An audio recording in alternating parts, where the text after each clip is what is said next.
Yo, it's the Bennington Show, starting off with Neil Young. A little promotion for GPS Toronto that's going to premiere this weekend, Chris? It's GPS Toronto, premieres this weekend, Saturday, 3 p.m. East, on Deep Tracks, Channel 27 here on Sirius XM. GPS Toronto with Ron and Gail Bennington. I am the Gail Bennington portion of that. Where is the Ron Bennington? I worry. I'm a worrier. I Gail. know. I don't know if it's because it's very congested out there. The trains are messed up. Oh, yeah. The streets are messed up.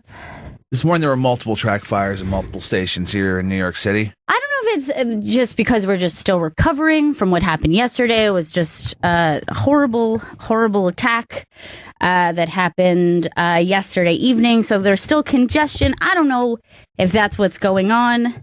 No Ron Bennington. No. As of yet. No. Maybe he's trying to get down to what happened downtown. I mean, maybe he didn't tell us. Because that was a very confusing thing that happened yesterday. Well, I guess yesterday afternoon, like around 3 or 4 o'clock, when there was a dude who... I don't think he's on the case, Chris. Okay. Is that what you're implying? Yes, that's what I'm implying. I don't think Ron Bennington is on the case. I trust Ron Bennington. He's needed here on the Bennington Show. A show named for him. He is Bennington. He's also a hero, and I think he'd make a great detective. I do too. Because he has the style for it. Yeah. He has the style for it. Yeah. So last night, on Halloween night, I spent my spooky Halloween watching the new Judah Friedlander. As did I. Holy shit. Yeah, I can't... That was a fucking killer special. First of all, it was awesome to go on Netflix, like when you just boot up Netflix, and then like whatever's new, it gets the big splash page at the top. And like, I start up Netflix, like, holy shit, there's Judah. Just at the top of the page, like everyone watched Judah Friedlander special. And it was so good. It's actually crazy brilliant, super funny, laugh out loud funny as you're sitting there watching it. And I would say a piece of art. It really is. It's very well directed.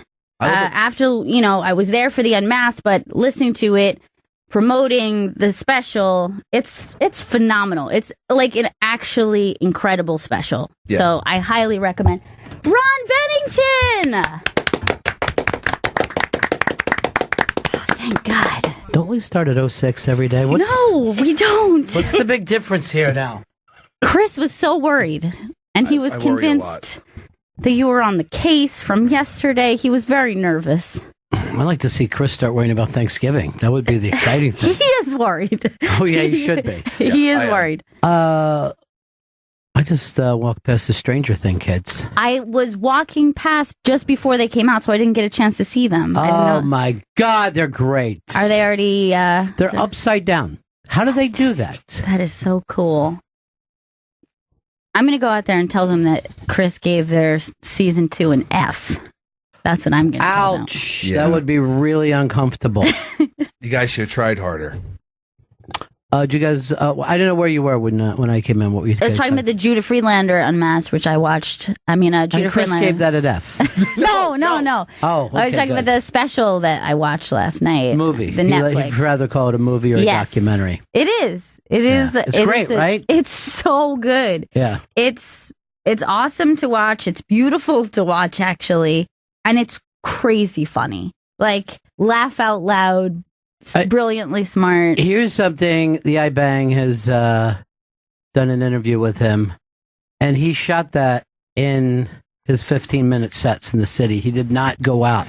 So he had to think to himself the kind of arc that you would have to a long show, because obviously he goes out around the country and does long shows. But he had to think what goes where in the terms of these sets. It's really, for a do-it-yourself, it's very complicated. But I've also never seen a special capture what it feels like. And maybe it's because I've spent time in those rooms, so I know exactly that it is capturing the feel of it. Better than anything else I think has ever done. From the angle, from the lighting, from the sound, the way you hear the audience, it just kind of feels like you're in the middle of it. If you go and read this article in the iBang, he spent a lot of times, months, looking at different angles, shooting from different angles. Like he shot and just would go back and watch it, which, by the way, I don't know how you do. You know what I mean? Like, I don't, that whole thing of, looking at yourself and listening to yourself, it's just so fucking horrendous to try to edit yourself, No. I can't even listen to a best of because I just hear what's not there. Right. And it's always hard to step back. It's hard enough to listen to your voice, then on top of it list what you were trying to do, and then visually see yourself always sucks. See yourself wearing the same hat. Why didn't I change up the hat? I should have done something a little different with the hat. But yeah, it's up on Netflix. Go check it out. It's great.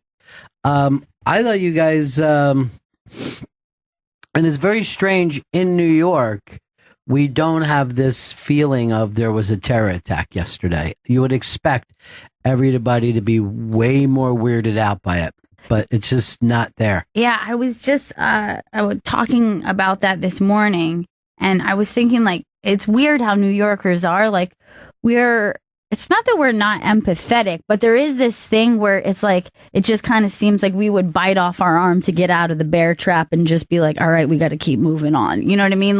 We see a lot of rough things. Right. It's maybe it's just the day to day that kind of beats us down, but everyone's like, oh God, that's terrible. All right, I got to get to work. Yeah.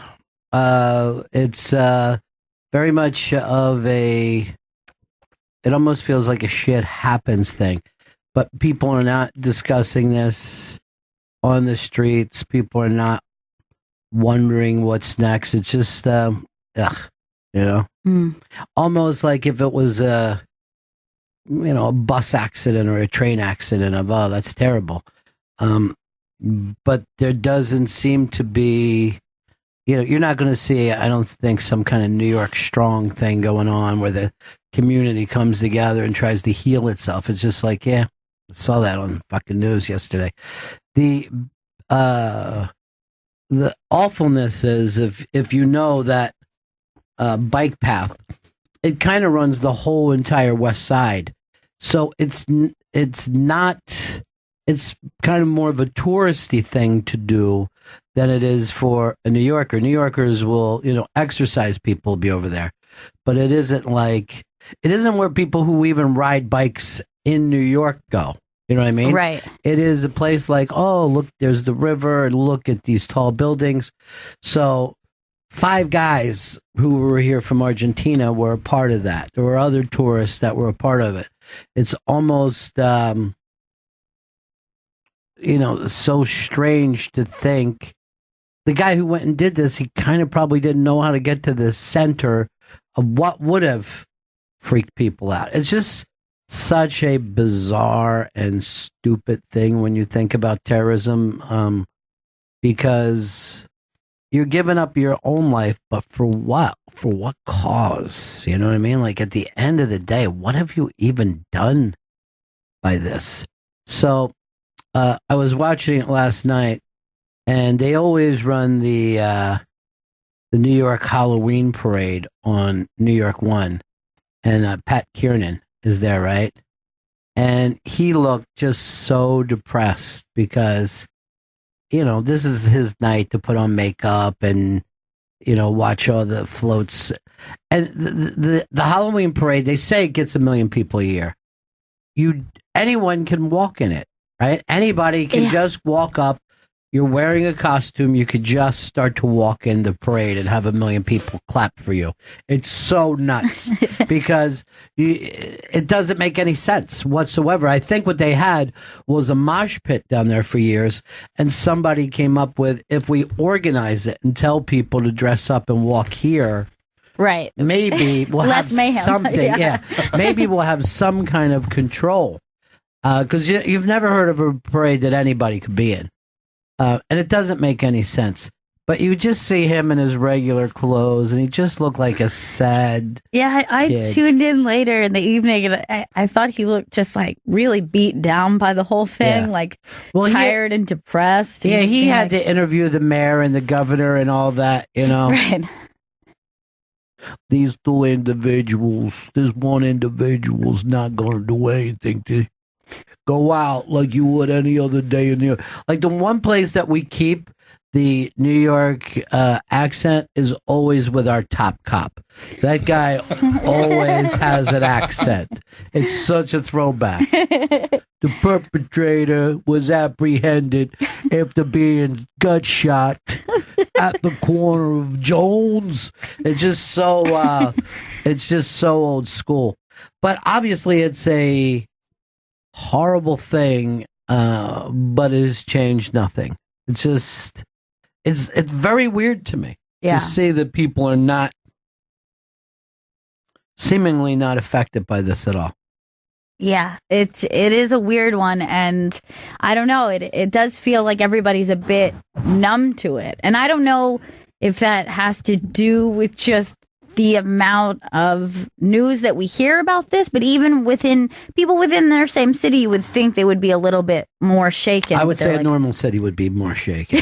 Yes. A normal city would be like, what does this mean? And people in New York are just like this, those assholes.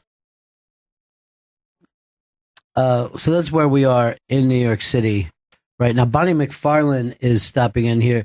And Chris, around 2:30, we're going to give the new BL show a call. Got it. I think it's called the BL show, isn't it? It's the BL show. Nice. Yeah. I'm very happy for her. Today is her first show? Yeah. Is she doing a daily show, a weekly show? Looks weeklies on Wednesdays. No, when you say weekly, WEAKLY?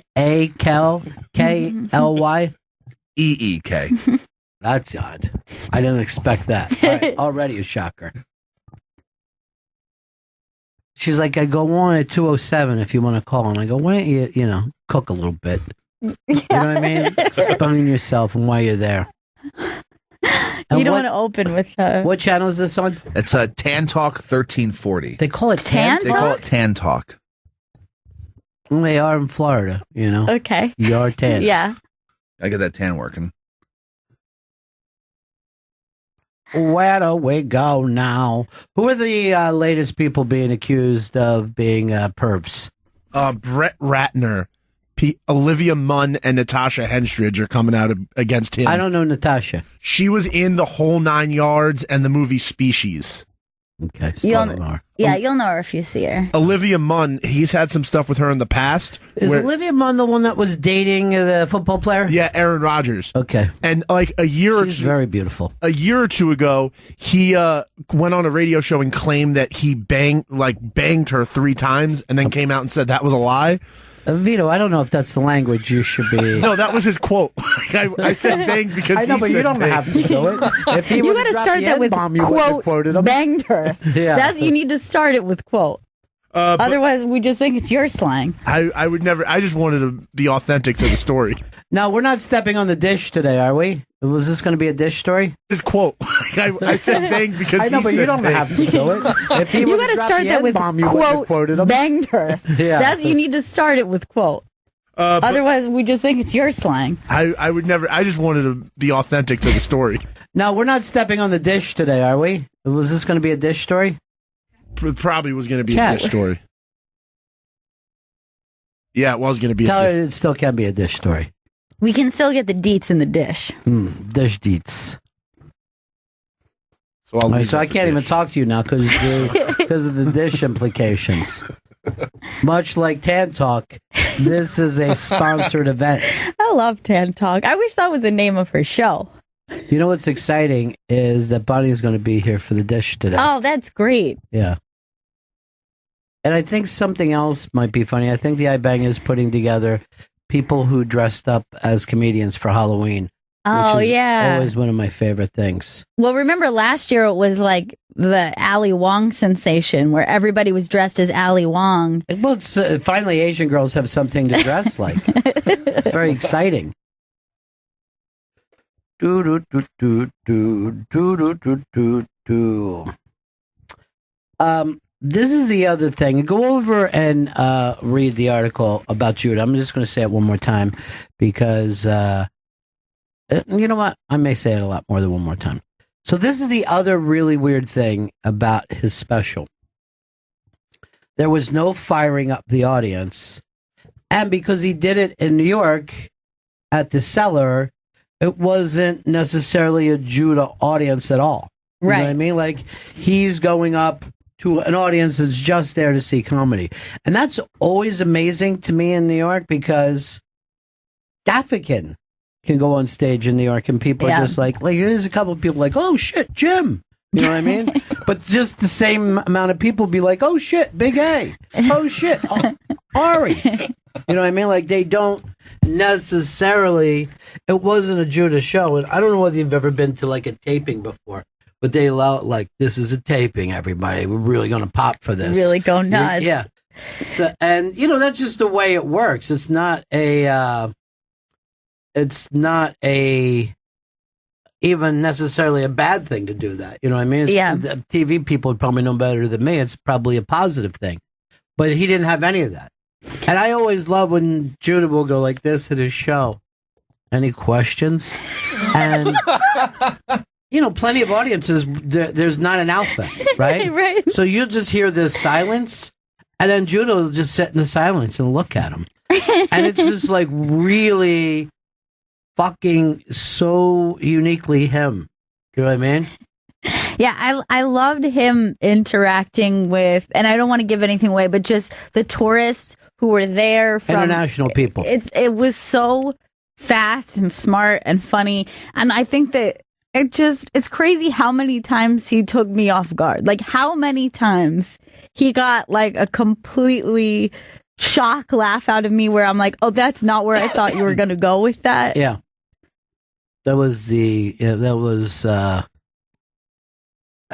watched him do so much shit last year that was so funny that did not make the special. I love when in the Unmasked you said that to him, and then he's like, well, let me know what that is. I know. Maybe I should do something with that. I forget my stuff. He does forget his stuff. Paul in New Jersey. Paul. Hey guys. I just wanted to comment. I think Gail hit it on the head perfectly last time with Las Vegas, is that we kind of have this social media protocol in that, you know, yesterday I see, okay, the NY Strong is trending. Okay, check that box. And now, okay, Republicans and Democrats are arguing over whose fault it is. Check that box. Right. And then I think next, you know, Kim Kardashian will do something and we'll forget about this until the next time. It's like these things kind of have a lifespan.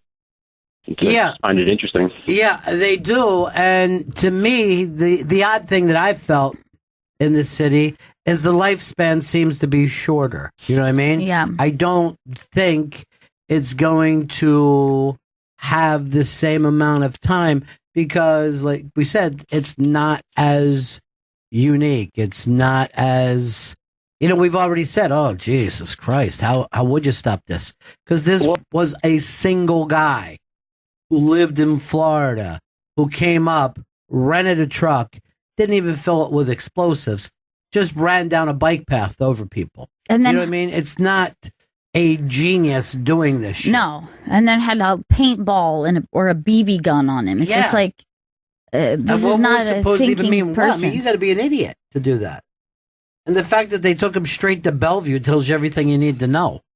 You know? That's where he belongs. He's a fucking nutcase. You belong in the nut house, sir.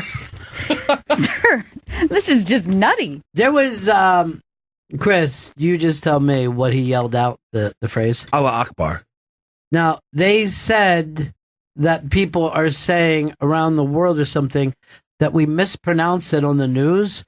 And it means, the way we say it means praised potatoes or something like that. God. Just look up like praised potatoes and see if you can, because I think that we say Abu Akbar on our news stations.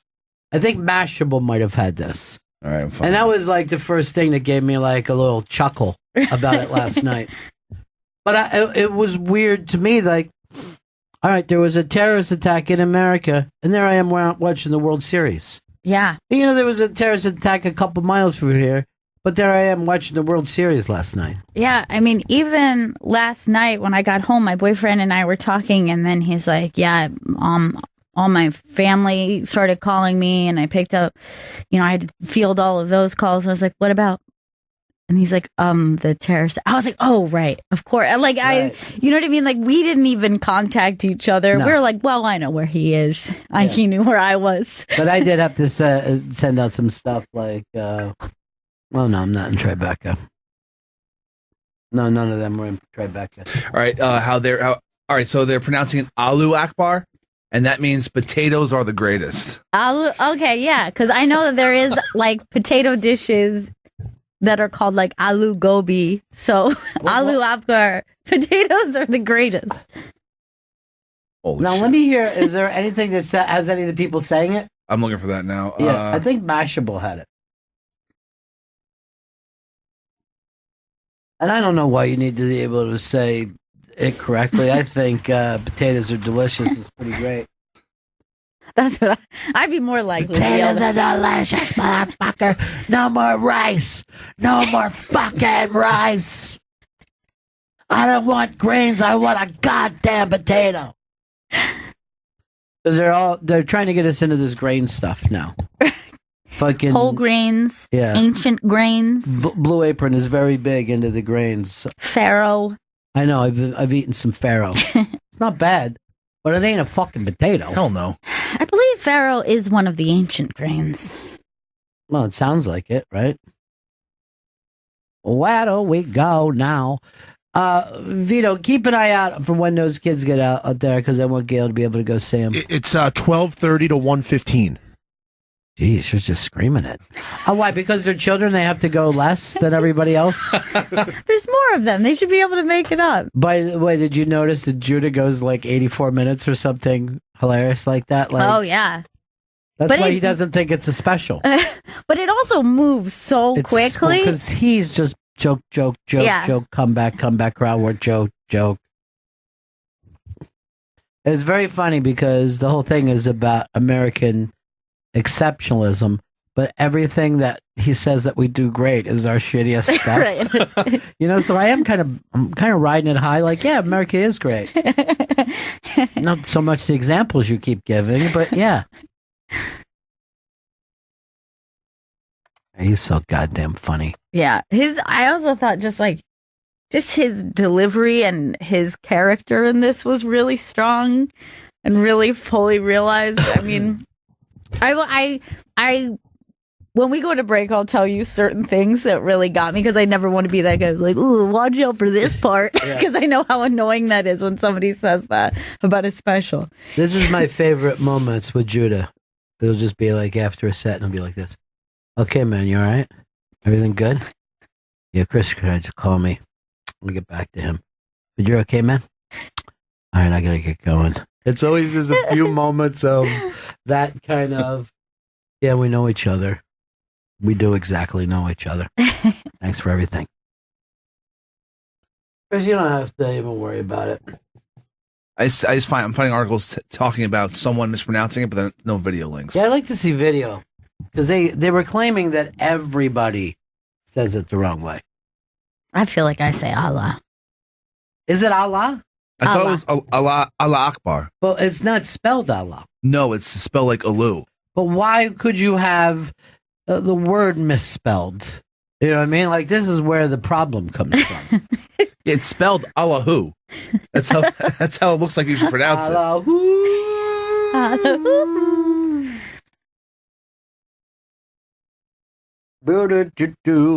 I also like how quickly the news becomes interested in how hard or easy it is to rent a truck.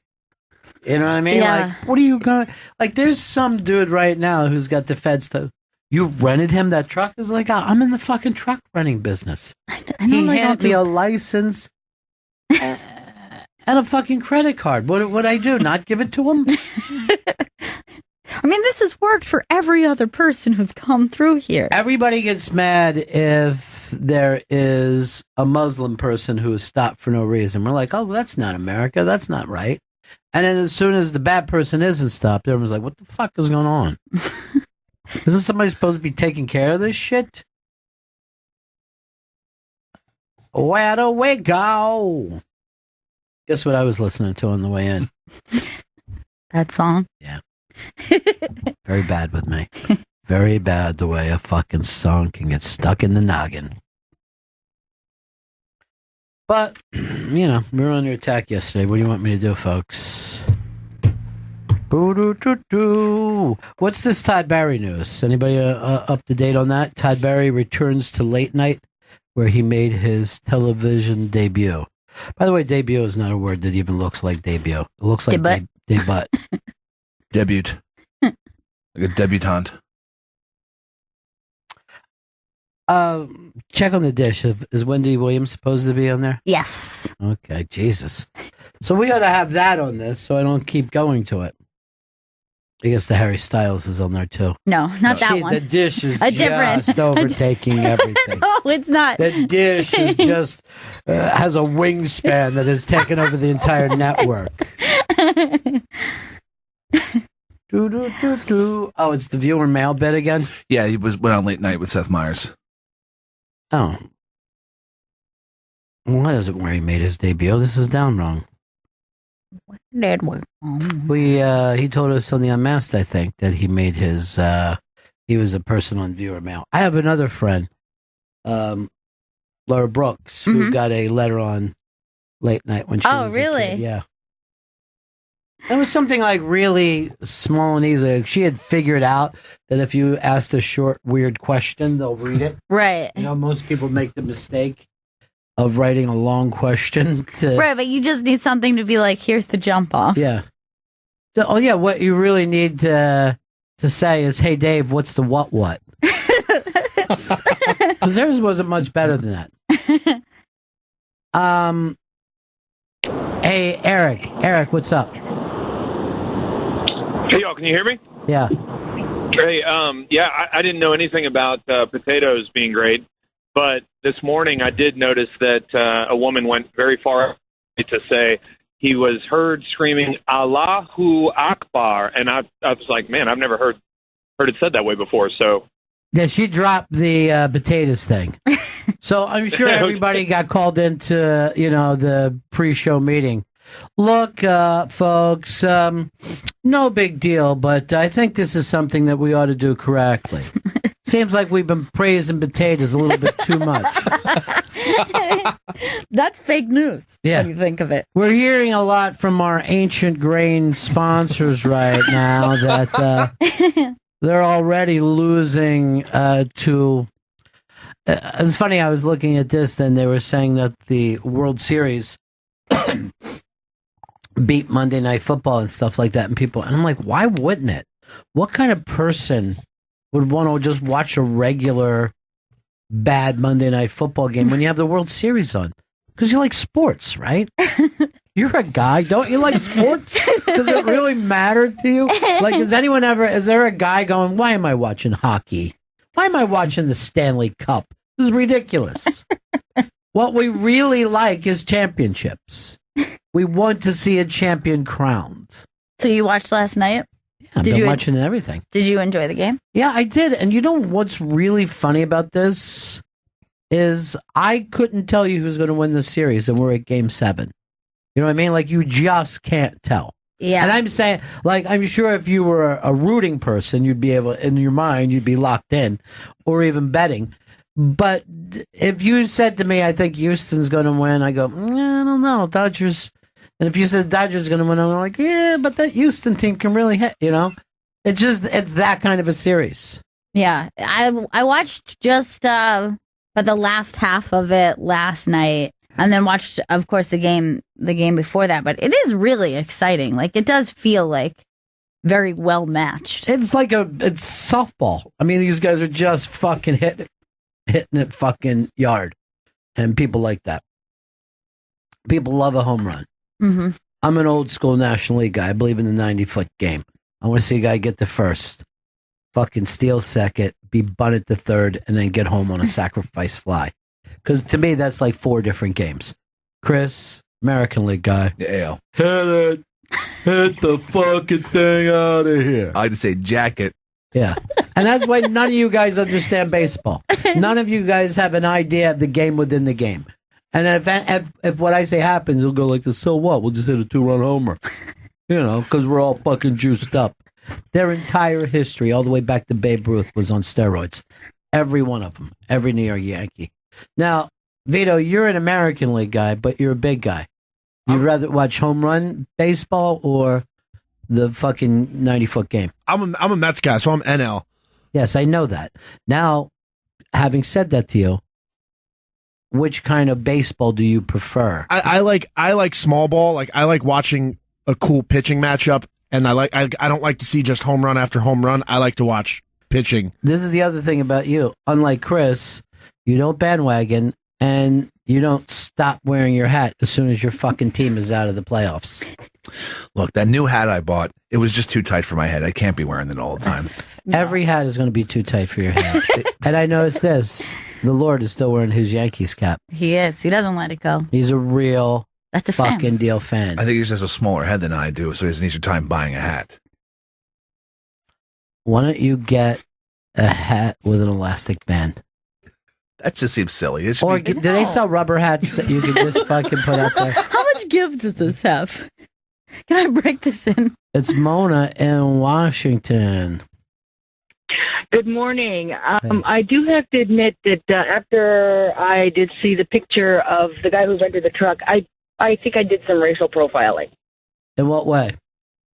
I don't think I would have rented him the truck, and if I did, I probably would have been like on the phone to somebody at the same time saying I'm renting this truck to this guy who looks a little suspect. Is that bad? Well, here's the deal. There's now more Muslims in this country than Jews, right? So you would be almost saying whoever it was that came in, probably in that neighborhood, would have looked somewhat like this guy. Yeah. I mean, if I would go by that same principle, I would be calling the cops every time I rode the subway. You know, Now, here's also the thing. This guy doesn't have a record and wasn't on any kind of FBI watch list. He did not contact anybody from fucking ISIS. He just decided to himself, I'm ISIS. No, right. He has friends on a watch list, though. I would imagine a lot of people would have friends on the watch list if you're a Muslim, you know? Like, I don't know. You know, and you have to understand. I'm sorry. Yeah. I mean, I think if you would have called the police, they would have said, yes, rent him the truck. He needs a truck. Okay. But you also, I guess, have to understand, too, I live way on the other side of the country where I don't want to say there's a lot of Jews and Hasidics, and, you know, so if it was me and he just came in and randomly rented the truck and I'm living in Tacoma, Washington, I'd be like, okay, where's he going with this? You know, we're on you know what I mean? I understand I don't want to say you guys are complacent, but you guys don't want to be racial profiling, every day. First of all, we're the exact opposite of, every day, you racially profile everybody that you see. Well, not everybody, just, okay. Non-whites. I'll give you that. You racially profile every non-white. No, whites too, but I'm like you, I keep my head on a swivel. I don't want to be attacked from behind from anybody. You know what I mean? I would say that. I'm aware of my surroundings. This was happening. This literally what happened to me today. It's so funny that you said that. So I come up and I'm looking for a cab, right? So I'm at a corner where I could go south or I could go west. So I'm looking and I'm like, fuck, nothing this way. I go to turn around to look in the other direction. There's a woman's face 2 fucking inches.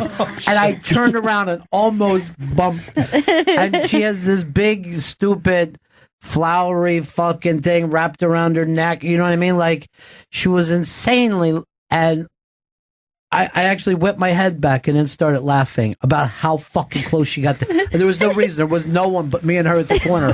And she was 2 inches from my head. Well, New Yorkers have a really bad problem with just understanding personal space because we're so used to being packed in like sardines. And I noticed this because I go back to Brooklyn and I want to be like, hey guys, we're all home from work, so let's spread it out a little. We have more room on the sidewalk. There's no reason for anyone to be walking this close to you or right fucking behind you. This woman... I've had sex with people that weren't as close to me as this fucking woman. It was hilarious. I would also like to say you guys make my morning. I drive from the time that you guys start your radio show and the time I get off. It's a beautiful thing, and I appreciate every single one of you. I just want you to know that. So thank you very much. You're very sweet to say that.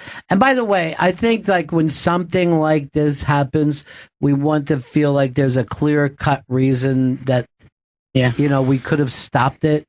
But, I mean, this is not that different than a crazy person runs out and starts stabbing people in a movie theater or wherever, shit like that. I mean, it's just shootings, and it's just another awful thing. Awful. And it's really, what was really scary for me was the fact that I don't know one person in New York other than you guys, and you were the first people that I thought of. That's very nice. Is that? Yeah, that's very nice. Or scary for me? No, that's not. But yeah, I worried. I was just like, okay, it sounds like such a busy area, and I don't know where even you guys are at or how close you are, We're but in still, Midtown. everybody runs on a bike path, and you know, I know Tribeca very, very well. It's one of my favorite places to walk. There's great restaurants there.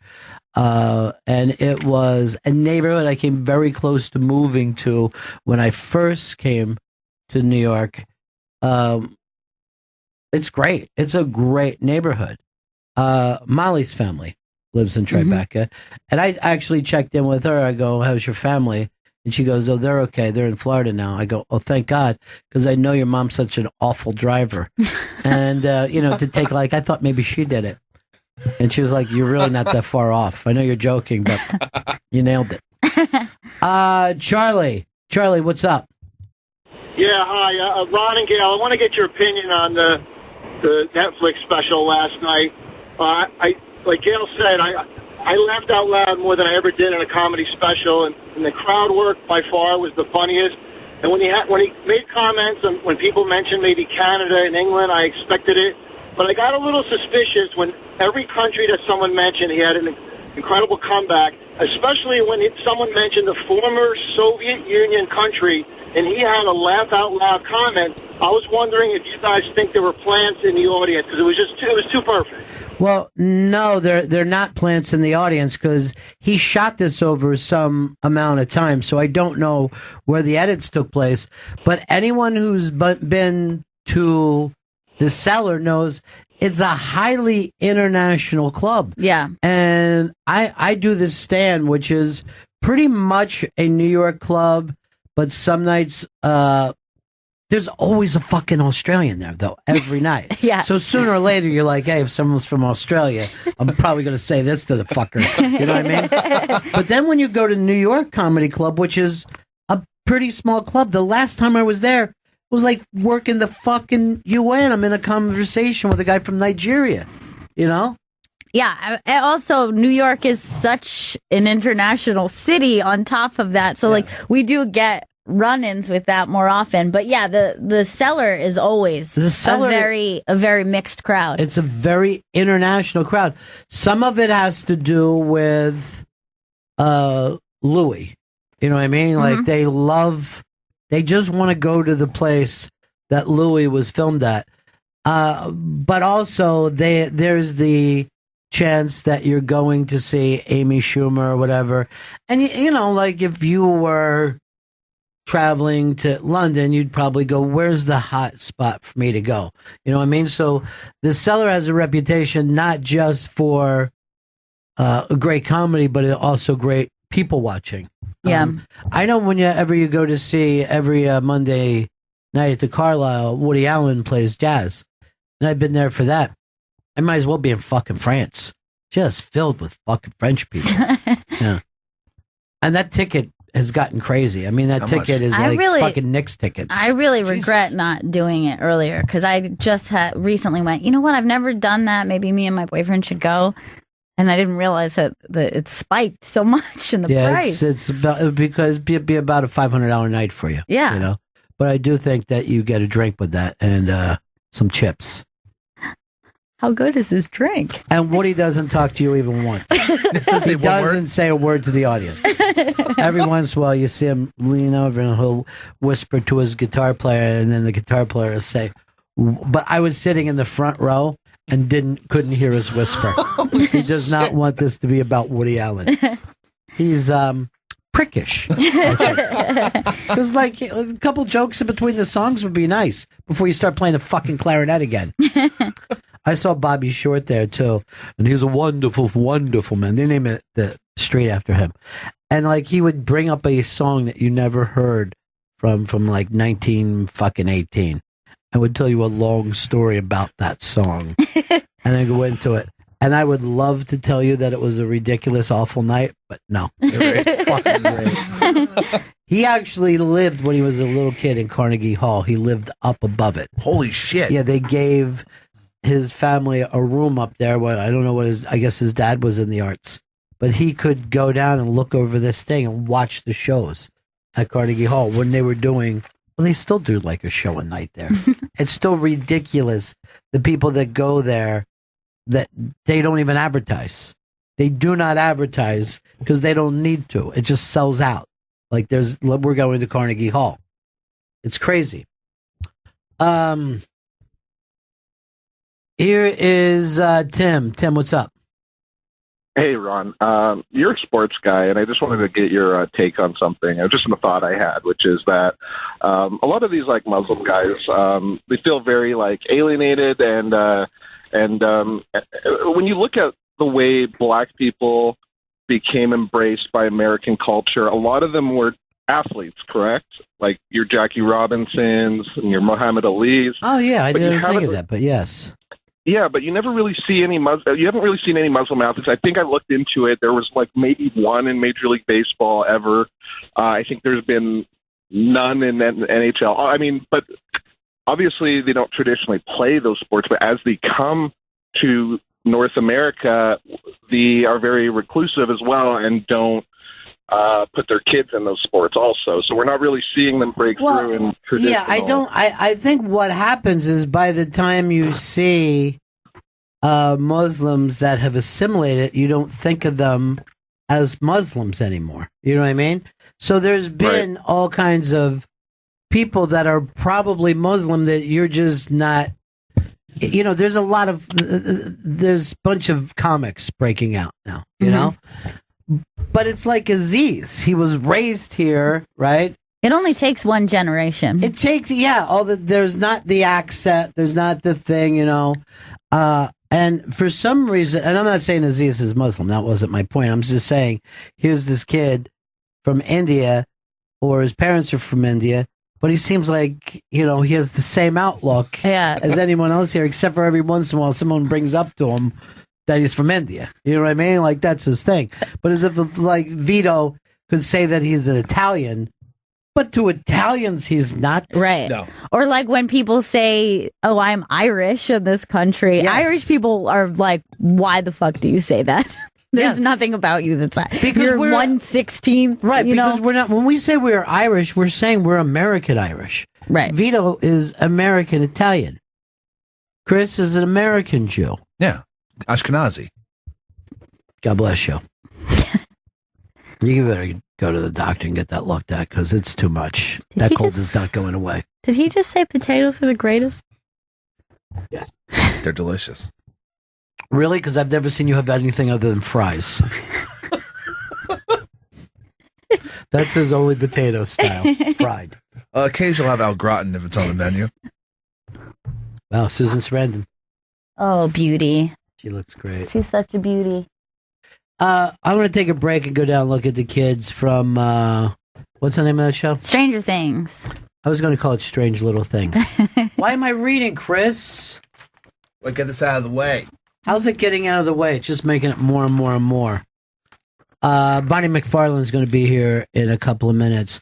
Ring's mission is to make neighborhoods safer. Today, over 1 million people use the amazing Ring video doorbell to help protect their homes. Ring knows home security begins at the front door, but it doesn't end there. So now they're extending that same level of security to the rest of your home with the Ring Floodlight Cam. Just like Ring's amazing doorbell, Floodlight Cam is a motion-activated camera and floodlight that connects right to your phone with HD video and two-way audio that lets you know the moment anyone steps on your property. See and speak to visitors, even set off an alarm right from your phone with Ring's Floodlight Cam. When things go bump in the night, you'll immediately know what it is. Whether you're home or away, the Ring Floodlight Cam lets you keep an eye on your home from anywhere. Ring Floodlight offers the ultimate in home security with high visibility floodlights and a powerful HD camera that puts security in your hands. With Ring, you're always home. Save up to $150 off a Ring of Security kit when you go to ring.com/comedy. Ring.com/comedy. That's ring.com/comedy. Bennington Show. Friday, we're going to be playing the Unmasked with Gilbert Godfrey. And it's fantastic. Even though I haven't recorded it yet. We're recording that at the Village tonight. That's where we're at tonight. I just saw the entire cast from Stranger Little Things. All the children. All the kids were there. And they were having the time of their life. They are so cute. And they're really buddies. You can see that. Like, they're all giggling and hitting each other. I kind of feel like this is almost like, oh, this is a time to ourselves. You know what I mean? You know, like their little schedule's just so rough that it probably just feels like they're hanging out with their pals. Right. But 11 is like little royalty. She's dressed like a 40-year-old woman. She sits straight. She had her legs crossed. Yeah, she's going to be, I would say, the way the young Hermione Granger was like kid star and then went into like beloved actress and take it very. I think she's going to have that same trajectory. That's a rare thing, right? To be a child star. Yeah, and then be a serious actor, I think. Because, you know, we're always talking about Elliot from E.T., and now I see him on Better Things, and I'm just like, dude, that's how you grew up? That's what sensitivity gives you. This is why we like bullying. I can't think of too many that have made that transitional. I mean, Elizabeth Taylor was the first. Yeah. But Shirley Temple was the biggest star in America for like 5 years. 5 straight years she was the biggest box office star and could not make that move. Would you say Drew Barrymore is one of the few that went child to legit actor? She did. Yeah. She did. And she was an unbelievable little actor. I'll tell you something I saw. I watched The Witch show last night. I went to have a little Halloween moment for myself. You know, 2 o'clock in the morning. Why not sit down and scare the piss out of yourself?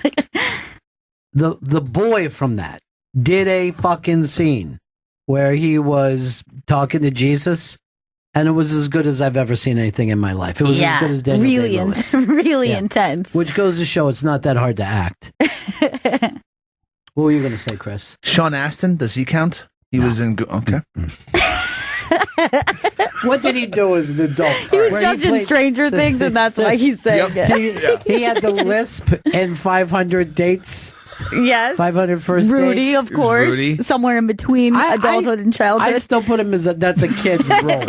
Here's what's funny about Stranger Little Things, too. So you got all these adorable, funny kids, and they're just having a blast, but they're being watched by stiff adults in the audience. I know. I'm like, I would have packed that audience with children. I know. You should have, young tweens in there. Because those kids have become like social media stars too. Like the kids like follow their Twitters and everything. I'd have those kids just doing ads for, I don't know, does Mattel still make toys? I don't know what to say. Eric in New York. Hey guys, I got an actor that went on to become an adult actor. Robert Blake. Murdering is not a talent, sir. Robert Blake was Mickey on Spanky and Our Gang, and he was fucking so good. And when he was a kid, and then of course Beretta was his big thing, but everybody thought Beretta was so cool. Go back and watch it now; it makes zero sense. Is he a cop? Yeah, I think he was like a rogue cop or a detective. Detective, was his name Beretta, or did he just use a Beretta, or both? He's Tony Beretta. It worked out that way. You know what I mean? And that's the name of that tune. Freeze, I'm the heat. Okay, relax, Beretta.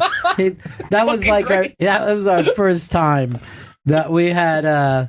And then he may have been the first guy with a pimp best friend. You know what I mean? Oh, that's pretty cool. Say, babies, there's all kinds of things on the streets, honey child. You know what I mean? And we felt like, hey, look at us. We're so enlightened. We let black people on our TV shows. We're not like our parents. Say, Daddy-O's, My black ass is going to get out of here. Beretta, keep your eye on the sparrow. That song went to #1. It's just fucking terrible. Todd in West Virginia. Yeah, about Jodie Foster and Kurt Russell. Well, you can't do two, so that's cheating other people. That's cheating. Cheating other people. But I'll take Jodie Foster. And I'll gladly take Kurt Russell. Kurt Russell is actually one of my favorite actors of all time. What was Kurt Russell known for as a kid? Well, he was in an Elvis movie. It happened at the World's Fair, and he did a ton of stupid Disney films. The computer who wore sneakers and all that kind of shitty, it was basically Nickelodeon, but in a movie theater. Only little kids knew these movies. Right. And the parents are going, what are you talking about? When did you see a movie without me? None of these movies made any fucking sense. Reach. Hey, how are you? Good. Good. So think of one of the biggest childhood actors I can think of that became a star is probably Ron Howard. Well, Ron Howard actually became a star director. As he grew up, at the end of his Happy Days run, is that's it. I'm tired of being Opie Cunningham. He said, I don't need this anymore. Opie Cunningham. That fucking little Opie was an amazing actor. He was fucking crazy good. And, he's a very good director, too. Jim in Iowa. Hey, hi, guys. Natalie Wood was a child star, became huge, and Robert Blake was in Cold Blood. Yes, we're all aware of Robert Blake and his wonderful work. But In Cold Blood was never as big as Beretta. Let's be honest about that. Peter in Long Island. Hey, Ron, what's going on? Hey. What about Brooke Shields? Fantastic example. No good as a kid, no good as an adult. But stunningly beautiful. So pretty, though. Yeah, stunningly beautiful. But I wouldn't say had acting chops anywhere in her life. Dan in Detroit. Dan. Hey, Bennington. Yeah. What about the first child actor, Jackie Coogan? Maybe in my opinion, the greatest actor of all time when he was a kid. Unbelievable. Watch The Champ with him and Wallace Beery. And this is 1930-something. And the fucking Jackie Coogan is unbelievable. And that was back, he told these stories, like he would have a scene where he had to cry. And right before the scene, the doctor would go, the director would go, all right, we got to shoot this fast because I just heard from your mom, your dog's dead. So let's go shoot this scene. Don't think about your dog. Your dog is dead now. He got hit by a truck in front of your house. And action. And this kid would he'd tear your fucking heart out. He was so amazing. And then they would go like this. Okay, buddy. Oh, no, your dog's alive. That was a good job you did. You did great. Here's a licorice whip for you. Okay? And here's another cigarette. Because they used to let kids smoke then. The kids would be like this. You sure this is okay for me? It's actually good for you, son. It gives you energy. Yeah. You like to look cool, too, don't you? All the girls like you. They think you're a rebel. You know who I thought was out of all the people who played rebels was the best? Who's that? Robert E. Lee. He seemed like he had it down. Believable. Come on, boys, let's do this for slavery. He would yell that before they went in. Let's kill these whiteys so we can keep the darkies. And they built statues to him. It hurts to pick cotton, boys. Let's make sure we never have to do it. Matt, Tennessee. Yes, Jason Bateman. Jason Bateman, childhood actor, adult actor. Yeah. I don't know whether he had an awkward time. There was years where you didn't see Jason Bateman, then you only saw him in small parts, and then finally they're like, you know what? Let's put him in everything. If there's anything at all we can put him in, let's just do it. James in Georgia. Yeah. Corey Feldman. Corey Feldman, your favorite. Yes, Corey Feldman. For $10 million. No, Natalie Portman. For $10 million, he'll tell us where all the pedophiles are. He's promised that. Can you just say it now? Seems like a deal. Just needs the 10 mil. Just Natalie Portman, he brought up. And yes. This may sound controversial.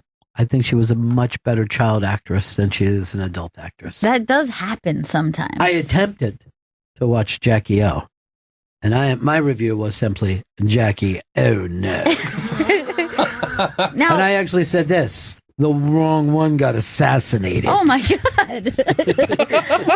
I love Jackie O, the human person, so much. And it seems weird that I haven't seen it, but I saw the trailer and I just thought, somehow this is going to disappoint me. And I feel that I won't enjoy it. If you saw the trailer, you watched more of the movie than I did. Because I wandered off. Nikki in California. Good morning. How about Mickey Rooney? Mickey Rooney, unbelievable child actor. And I always wonder how young he was. Because he had a little almost midget gymnast body. You know what I mean? And even when you watch those, he seems so mature as a little kid. Yeah, you're like, he's what is like- he, 30? And then you see him as he gets older, and he was nothing but immature.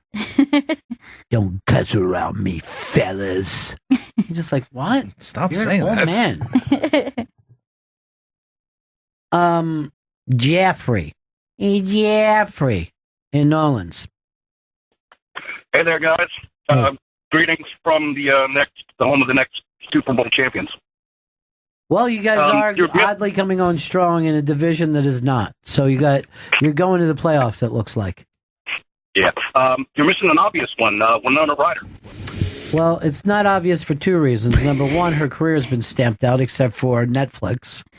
Yes. And how little was she when she started? She wasn't a child star. She was almost like a child actor. Yeah, she was young when she started, but I don't know how like popular I would say she was. She was a teen star. She was more popular as a late teen, early 20. That was her sweet time. But she wasn't like a 7 or 8 year old star. Right. Most of the time she was, like I said, she didn't put asses in the seats like Mr. Mickey Rooney did.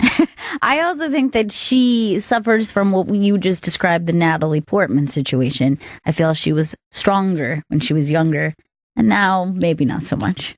Well, you might want to watch a show called Deeds, a movie called Deeds that she stars in with Adam Sandler. Deeds! Deeds! Deeds! She's just constantly, you watch that movie, she's just constantly, Bonnie's here. Yay. Come on in, Bonnie. Roland brought her down because our team wouldn't do it. I'm sorry. Hello. Bonnie McFarlane's coming in studio. Would You Bang Him? Is happening at the Village Underground this Friday, November 6th at 8 p.m. as part of the New York Comedy Festival. Go to ComedyCellar.com for tickets. And on the show will be Lynn Koplitz, Marina Franklin, Rachel Feinstein, Mark Norman, Sean Donnelly, and Jim Florentine. That is a night of stars. That is such a great others. Show. Well, Yes. Rachel canceled, but we have Jessica Kirson. Oh, who I she's think is so great. I think equally. Yes. She's the kind of person who makes me laugh in a way that's like a drug. I feel the same way about her. I will sit and watch her sets all the time because it's a near breakdown. It's hilarious, and then she will find some reason to act like it's not going well. God, she's so funny. Her expressions, like, alone kill me. Yes, right, and so- she's hard to follow. All right, let's go through the judges and see how, because Jessica, I don't think she's going to bang a lot of people because of her sexual preference. It'll be an interesting sort of thing, I guess. Social experiment. Gail, how cool is this jacket I that love she's it. wearing too? I love it. You have perfect jacket body. Some people can and some people can't. Thank you. Jessica Kirson, Lynn Koplitz. Lynn Koplitz, younger? She'll bang, I think. Oh, you think she's going to skew younger? I see her leave, and I shouldn't even say this, with quite a few busboys. That's her type. I think she finds it less hassle to be with a youngster than an age appropriate. Yeah, I can see how that might. I think that I don't know. I'm a bad person to ask about relationships. Move on. Because is Rich listening today? I don't know. He's about to get on a cruise. Because the last time I think I saw you guys, Rich was on stage and then you were following him, right? Right. And you hadn't come downstairs and he's doing all of his wife jokes, right? Right. And I'm there with the waitresses from the stand and I go, isn't it funny? His wife is following this thing. And they all went, how did he get her? Why would she marry him? No, they were just saying, someone is saying, and then they're giving an opinion that, I'm not supposed to say I'm Rich's friend. Now I'm in girl talk. Yeah, you're allowed. And one of them has been there a long time. Like, I don't understand why she would be with him. And I go, well, we're going in a different direction than I had planned this. I don't know what I was thinking, and if I had to do it all over again, of course I wouldn't do it. Yeah. But no, the one benefit to being married to Rich is that whenever I do a roast and I think about what are they going to say about me, it always really is just about Rich. Right. That's so I feel like I kind of got out. I get something out of it. That's your flaw. Yeah. Is that you married Rich. Like, what's wrong with her? She married Boss. And Bobby put up pictures of your exes to taunt Rich with, not realizing that it excites him. Well, no, I don't know. I mean, he's a mixed bag of emotions. Yeah. You can't pin him down to just like, oh, he gets off on that, because he gets off on that, but also really jealous. That's the best kind of sex. It's insane. Yeah. The best kind of sex is I've just done something that just disgusts me and horrifies me. Like you have to walk away from it. Yeah, I gave into an image or a feeling that now I'm somewhere between hating myself and just pure. Well, next time I have sex, I'm going to think about you talking about sex to your daughter in order to get off. So thank you for that. And I'm going to think about you thinking about me talking. I'll just cry myself to sleep. I'll be in the fetal position. What's happened to me? It wasn't supposed to be this way. Who else is in the show? Marina Franklin. Well, Marina Franklin to me seems like a little angel, Oh my God. She, the thing about, she's going to be the one judge that really is deciding who she's going to bang. For real. She's taking this seriously. Yeah. Like, I think she's got some kind of algorithm, ready to go. She's going to do it. She's so funny on stage and she brings the audience into her. She does not work to She's not a warm person. No, she doesn't work to the back of the room. She doesn't check to see, hey, are these guys okay? It's just very small.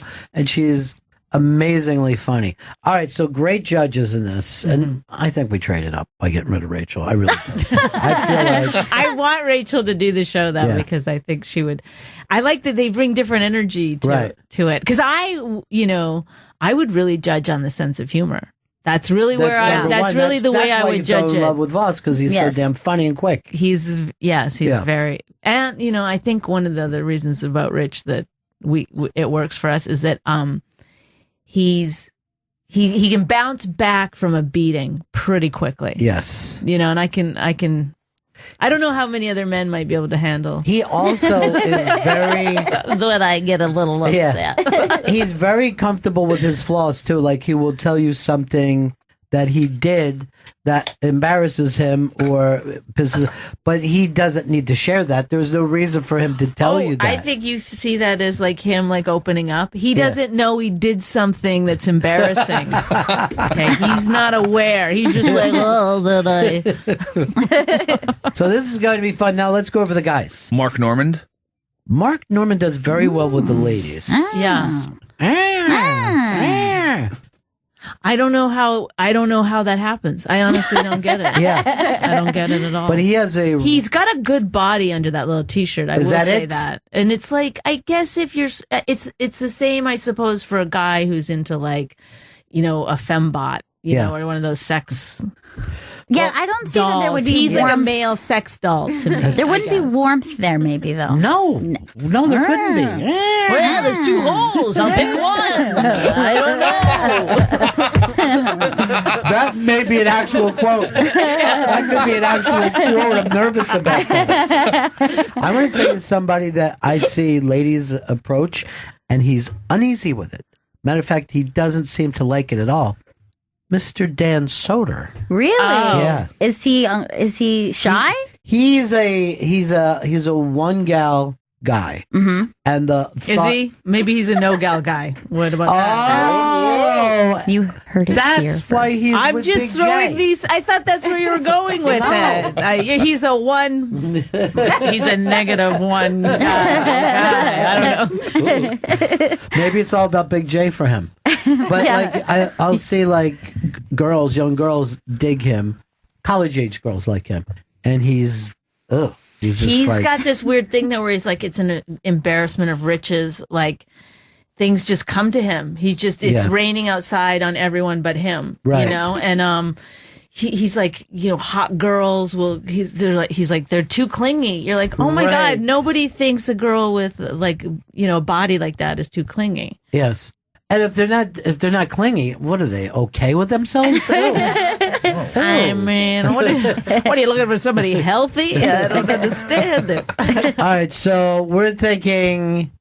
Let's try to even guess who would go for Mark Norman out of that crew. I think Lynn Copples will go for Mark Norman. I don't think so. I bet they've had interactions in weird sexual interactions. No, just like at the cellar. There's probably been work. He's not that great socially, And I can see Lynn maybe getting upset. I'm just speculating. So maybe there's some tension there. I don't think he drinks enough for Lynn. I think it's very barfly for Lynn. 2 blackouts. Yeah, Lynn is really like a guy's girl, though. You know what I mean? Like you could hang out with Lynn. She'd make you laugh, and Yeah. I bet she's like a great flirt. Yes. Yes. That makes sense, yeah. Because a lot of people think that she's flirting even when she's not. You know? Did you see Is that what happened to you? Yes. Do you have a story to tell? Well, I was out with her and Harvey Weinstein, the 3 of us, and we all thought it was on. Harvey was hitting her with a brick. Did you see how gorgeous she looked in her last special, though? The special I know, she looked great. She was fantastic. It made me think she'd be perfect in some kind of movie from like the 1960s. Like we could do. I know her getup was very period piece. Yeah. All right. Let's see. Sean Donnelly. Sean Donnelly. And Gail, you said you were a Sean Donnelly person. I would pick Sean Donnelly. I would say yes to Sean Donnelly. He's very funny. Totally my type. He's cute. He's got warmth. Loves animals. Talk to I feel we could talk about movies. You know what I mean? Like we both like to talk about Here's movies. the problem with him. This is not women thing. He will only take a short walk on the beach. I think it's his Irish feet. He says it's too hot. You're not going to go to the beach with Sean Donnelly. That's a big... He enjoys short walks on the beach. Ow! Let's go back to play bingo. And he's married, so there's the whole home. Let me record take a thing. good look at him because the ladies are going. Women like him. Yeah. By the way, did you see the cast of Stranger Things? All the kids from I Stranger did. I Things? pretended that I was late because of traffic, but really. You've been watching. Now, I want to take a look to see why everyone likes this Long Island fisherman. Adorable. Are you kidding? He's that is so cute. Yeah, he's really cute and he's nice and I don't know if he really is listening, but look at those eyes. It seems like he is. That's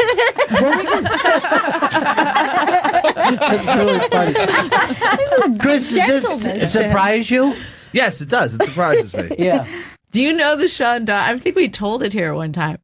There's this whole Sean Donnelly drama that happened when we first met him, Rich and I. Yeah. So the first part of the story is that he came up to Rich and I we were sitting at the bar. It was what's the comedy club on the West Side?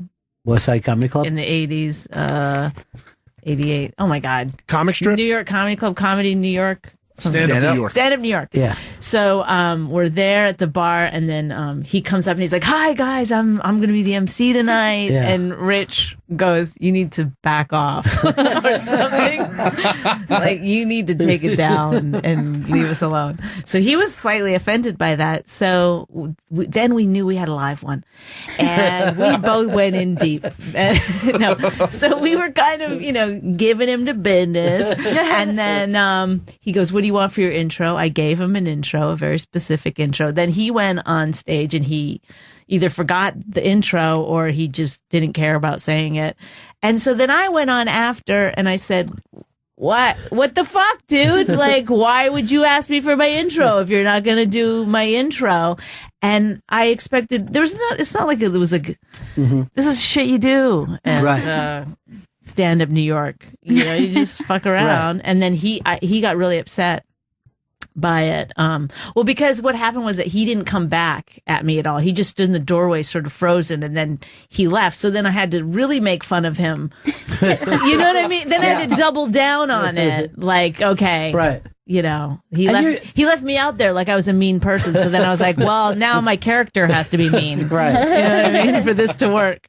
So then I get off stage and I don't even think about it. I go back to my dinners at the bar. I go to eat it and I can see him. He brought up the next guy and then I can see him outside, like telling, like gesturing wildly at this other comedian, I guess, about what happened. Yeah. And, so then I went and I apologized to him. I said, I'm sorry. I think I'm funny sometimes when I'm not. Yeah, I'm sorry. So then we bonded, the three of us, Rich and him and I. And then a couple nights later, a week later, we did a roast. I think it was the Joe DeRosa roast. And someone else was on that roast that maybe had a similar appearance. I can't remember the guy's name. It's escaping me. So it wasn't Sean Donnelly. It's on the roast. Yeah. So Rich was like, who's that guy on the roast? He's so funny, so funny. He kept talking about this other guy. And then Sean Donnelly came up to us at the stand and Rich goes, hey, you were great on the show. And Sean Donnelly had just done Conan or Letterman or something, and he was like, oh my god, like Rich Voss saw me on the show, says thank you, and I'm kicking Rich, and I'm like, and Sean Donnelly turns around and goes, you watched my Conan? And Rich was like, what? And I had to be like, he thinks you're someone else. Oh. So this is going to be awkward. Yeah, this is going to be awkward. We do have history with Sean Donnelly. Would You Bang Him's happening in the Village Underground this Friday, November 6th at 8, next Friday, November 6th at 8 p.m. as part of the New York Comedy Festival. Comedy Cellar. Take your time. If you're going to fucking do a plug, you know what I mean? Would You Bang Him's happening at the Village Underground Friday, November 6th at 8 p.m. as part of the New York Comedy Festival. ComedyCellar.com for tickets. Lynn Koplitz, Marina Franklin, Jessica Curson, Mark Normand, Sean Donnelly, Jim Florentine, and more. Why would you just piss all over that show? I mean, you want to do the... Do you not like the show? I love the show. Well, let's pull it together.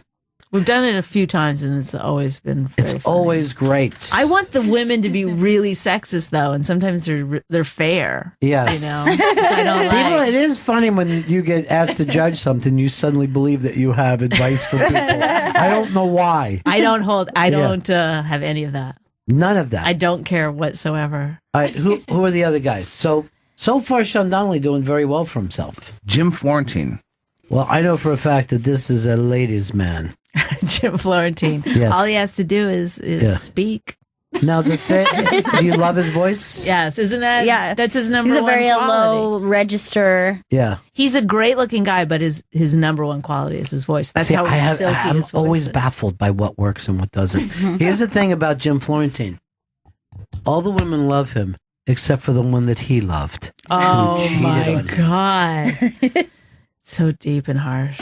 True. Where do you see this special that I watched him put together on how crazy his divorce was? I'm sure. Fucking sick. Right. And the thing I will tell you that he did off the air, he even told Gail, because he's like, no, let's not tell it on the air, you know.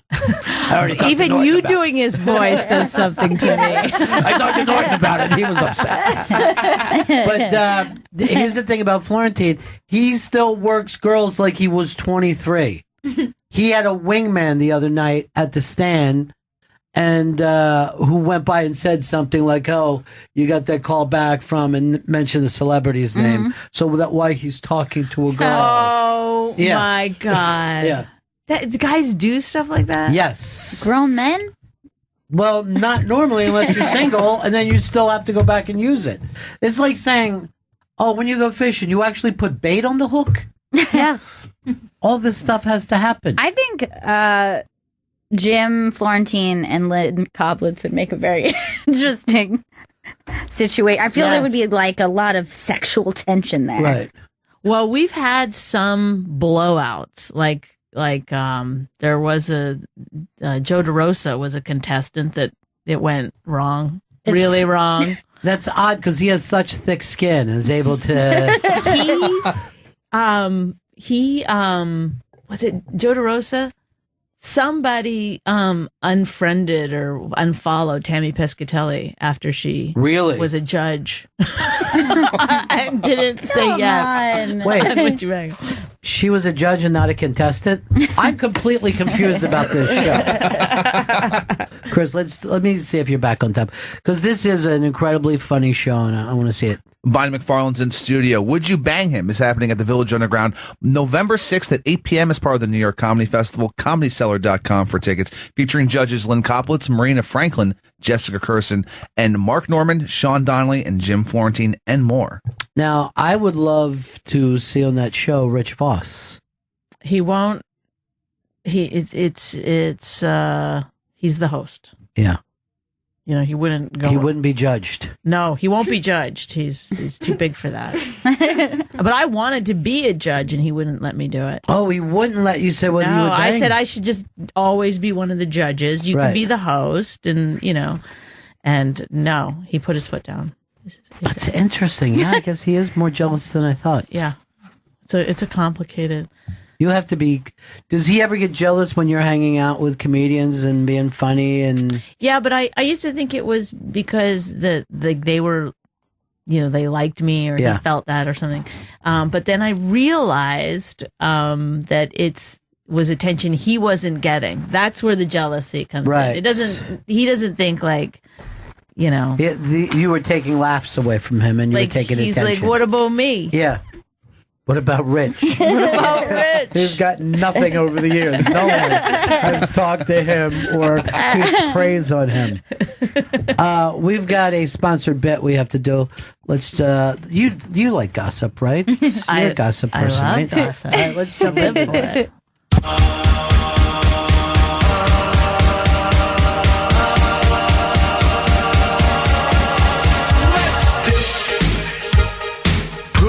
Your headphones, Jen's got the news.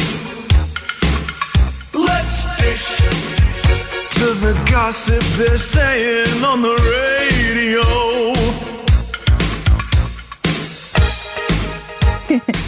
The Let's Dish segment is brought to you by Dish.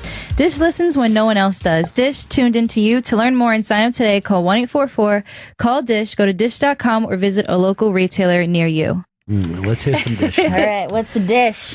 Well, Olivia Moon and Natasha Henstridge are one of the 6 actresses who have came out accusing Brett Ratner of sexual harassment.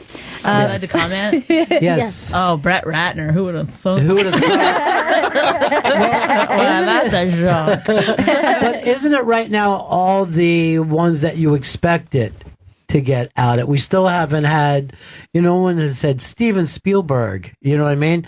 So when is James Toback or Brett Ratner? It's coming. Yeah, Did you see the Kathy Griffin video? It's like the alliances are not what we thought anymore. Oh, Things have all taken a turn. We don't know where anyone lands. One thing about Kathy Griffin, do not take her New Year's Eve gig. This is one day a year, and we know you can make good money on that night. Why are you so upset working for CNN? Well, it's so funny because I said to Rich, I go, she should have got a raise. He goes, it's one night a year.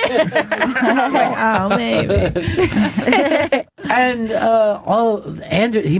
she always made Anderson look like a goddamn idiot on that show. But Ratner, have you ever met him before? Have you ever met? No. I have. The brand that he's built for himself, I guess. It is. Is that who? Is there anyone else new besides Ratner today? Dustin Hoffman is also being accused. Yes. Dustin Hoffman. Now he did not touch a girl. He said a statement when she brought him lunch. What exactly did he say? He said, "I have the utmost respect for women." No. What did he say when she brought him? What was that? Doesn't sound bad. I mean, can you believe it? I'm a 17-year-old girl with a low-cut top, and that's what he's going to say to me? Are you kidding? I don't have exactly what she said that he said. You got it, Chris? But all right, so she walks. The girl walks in and he says, "I'll have a soft-boiled egg, a hard-boiled egg, and a soft-boiled clitoris." all right, here's one of the. Let's unpack that. Hold on. First of all, soft-boiled egg is your order already. I'm confused. Well, he's an old Jew. But this is when, in his defense, this is when he was playing Rain Man. So he was staying in character. Okay, so hard-boiled egg. I'll have a hard-boiled egg and a soft-boiled clitoris. I can't do it. No, he said it in front of everybody, and everybody laughed. That's what she said. But that's not the same as being I don't think that's the sexual. same. I think. Oh no, this is now we're getting into like he was rude, right? You know, but he's also. Well, I've got some stories for you, folks. If that's what you're looking for. She's also said that he grabbed her ass, and okay, so that's not good. And I even think the masturbating in front of people sort of falls into rude. We're just rude, but not. Yeah. Is this the kind of manners your mother would be having? You know. I think Jeremy Piven is also the latest on the. Yeah, he is also. An actress on Entourage said he repeatedly tried to. He tried to have sex with her. Okay, so this is another one of those situations where you're like, how much tolerance are we going to have for hit-ons? Yes. Yeah, that's why most companies and corporations say do not date with your coworkers, so we don't have to deal with this gray area of when you're propositioning somebody who has no interest in that and just wants to go about her day and do it. That's why they make that blanket right. rule. Otherwise, you end up being married to a rich boss. And, I mean, where else do you meet other than bars and work? This is true, but what I think a boss should never hit on a subordinate. Uh-oh. Yes. This is some clear-cut rules. And then I think we could fix a lot of this shit if guys were just not fucking idiots. Right. You know? It's like, if you can tell if a girl is going to want to... Listen, I have a weird, my, sexual MO is I have to say no like 40 to 50,000 times. And then, I don't know why, like even as it's happening sometimes, I'm like, But if I were to say fucking no for real, I would hope that the person would know that. The difference between that, but it's a little bit of a dance. But you say you like to say, it's a turn on to say no when you're attracted to someone. Well, I like the playing hard to get, I guess, part of it. See, that was... I don't think it's right. My dad's in the other room. Because that was a good girl. When we were younger, that was considered like good girls saying no matter how they're feeling. But this has changed to, it's really like, I find you attractive, I'm going to call my attorney and see if he can talk to your people. Right. Maybe we can set something up. That's where we're going with this. Right. However, it's like the guys have like run wild with bad behavior, which is why this is happening. Right. So it's like, stop. It would be great if you could go to work where you fucking...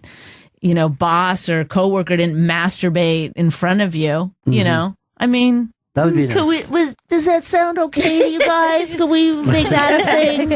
I don't know. I've only, for years, Wiki has been my guy, so I've seen him masturbate quite a few times. Most just to calm himself down. Well, if he has a no from his doctor, I think it's fine. Yeah, that's fine. Then. All right, let's keep dishing. Well, Rosie O'Donnell has... Who bothered her? Oh, no, I thought it was... she's got 17 complaints. Mostly from cats. She came out and compared Kevin Spacey to Harvey Weinstein. She replied on Twitter when he posted his statement. She said, "You don't remember the incident 30 years ago? Fuck you, Kevin. Like Harvey, we all knew about you. I hope more men come forward at Kevin Spacey." I don't know whether Kevin remembers a fucking gay party that he was at 30 years ago when every night of his life has probably been a party. You know what I mean? Like, It I does don't know. seem like, though, if you are going to make a pass at a child, it would stick out in your memory. Like, it I feel wasn't. like you're being judgmental of gays. Why is that judgmental of gays? I don't know what goes on in their world. Perhaps 14 is 18. No, it really isn't. 14 is so young. I mean, if you think The ages are the same no matter what your sexual orientation, you guys. Okay, we're all learning. We're all learning. Sorry, I didn't mean to. Well, someone on Twitter replied to her and said, if you knew 30 years ago, why didn't you say something? She replied, no one knew details like Harvey, but you knew both were creepy men with reps that said so. Yeah, but I agree with someone there. Everyone now is acting like I heard about this a long time ago and now I'm coming out. It's too fucking late for you. Well, because it's like, it's like, in Kathy Griffin's video, she was like, he offered me cocaine. It's like suddenly everyone's like, there's casting couches and cocaine in Hollywood? Right. What? Who offered her cocaine? She, in her video, you didn't watch the video? No. Okay, you have to watch it. It's like, it's you'll feel one way, then another, then another, then another. You won't be able to stop the cycle of emotions. But, she comes down on, Andy Cohen and, Harvey Levin. Oh, really? And she's like these two gay guys, which is, Anyway, she said that they're misogynists, or is that all gay the right guys word? are misogynists. They're That goes without misogynists. saying. Are they? Yeah, all gay guys. But I thought they loved women. No, they love to dress women They love to and, cheer and for women. and tease them about their weight. That's what gay guys like to do with women. The reason that women have body shaming is only from the fashion industry. No straight guys give a shit. Really? Wow. I kind of love this angle. I've never heard it before. 100% true. The reason that you're on a diet, ladies, is because of some gay dude in the fashion industry. Well, do you heard ever it watch? here first. Like, you ever watch straight guys talking about who's wears it better or what they wore on the red show. carpet? Yeah, nobody gives a No, they're too straight busy fucking masturbating into the magazines. Thank you. Thank you. No matter how fat that woman is. Now, I will say this, though, about he offered me cocaine. Anyone who's ever offered me cocaine is a friend. No matter how bad it got afterwards. You're so sweet. I can't attack their intentions for what they did. The rest of it is my bad. I mean, it's a funny thing to, like, out someone. Yeah. For that. For offering cocaine. You know what's worse? When the person has cocaine and keeps going to the bathroom by That's themselves. a terrible host. Yeah. Yes. Like somebody who's just like, I'm sure you have something packed for yourself. No. No, I don't. I want some of your expensive cocaine. Do you have enough for the whole class? Then don't take it out. All right, let's keep going. Well, two of the mega pop stars have just broken up, Selena and The Weeknd. He broke up with her because he said he felt unfairly tied down during the relationship and it lost passion. And then, she was seen hanging out with Justin Bieber. And now they're saying, they found Justin Bieber in the hood, allegedly. So this guy was like on Instagram Live and he caught Justin Bieber in like a corner store or something. So he put that on Instagram Live and they're saying that Justin Bieber was hanging out with Selena Gomez. Well, what were they doing? Copping crack? This is the video. What's he doing in there? Well, that's him. Hey, can you just say hi to your fans, though? I don't want you to do that. No? All right. Hey, I got Justin Bieber here at the Swami, though. Oh, you're in my hood, homie. Nice seeing you, bro. Have a good one. Oh, God. Looks like he's in a dollar store. Leave that kid alone. Bieber. Leave it to Bieber. He's not being respectful. You're not even a fan, dude. I mean, they give that kid That a hard neighborhood does time. look like shit, though. It's a little and that's her there walking away with him? Yeah. That's what they're saying. What are they up to? That neighborhood is where you would have found Rich Voss in 1986. They're scouting a video location, Okay, you there you guys. go. Maybe she's looking for her real dad. We don't know. We don't know. Now, she looks like a child to me. Yeah, She she's a looks baby so face, young very tiny. that Woody Allen just put her in his next movie. There's something about her I really like. Yeah. I wonder what it is. So another big a public outburst was Teresa from Real Housewives of New Jersey.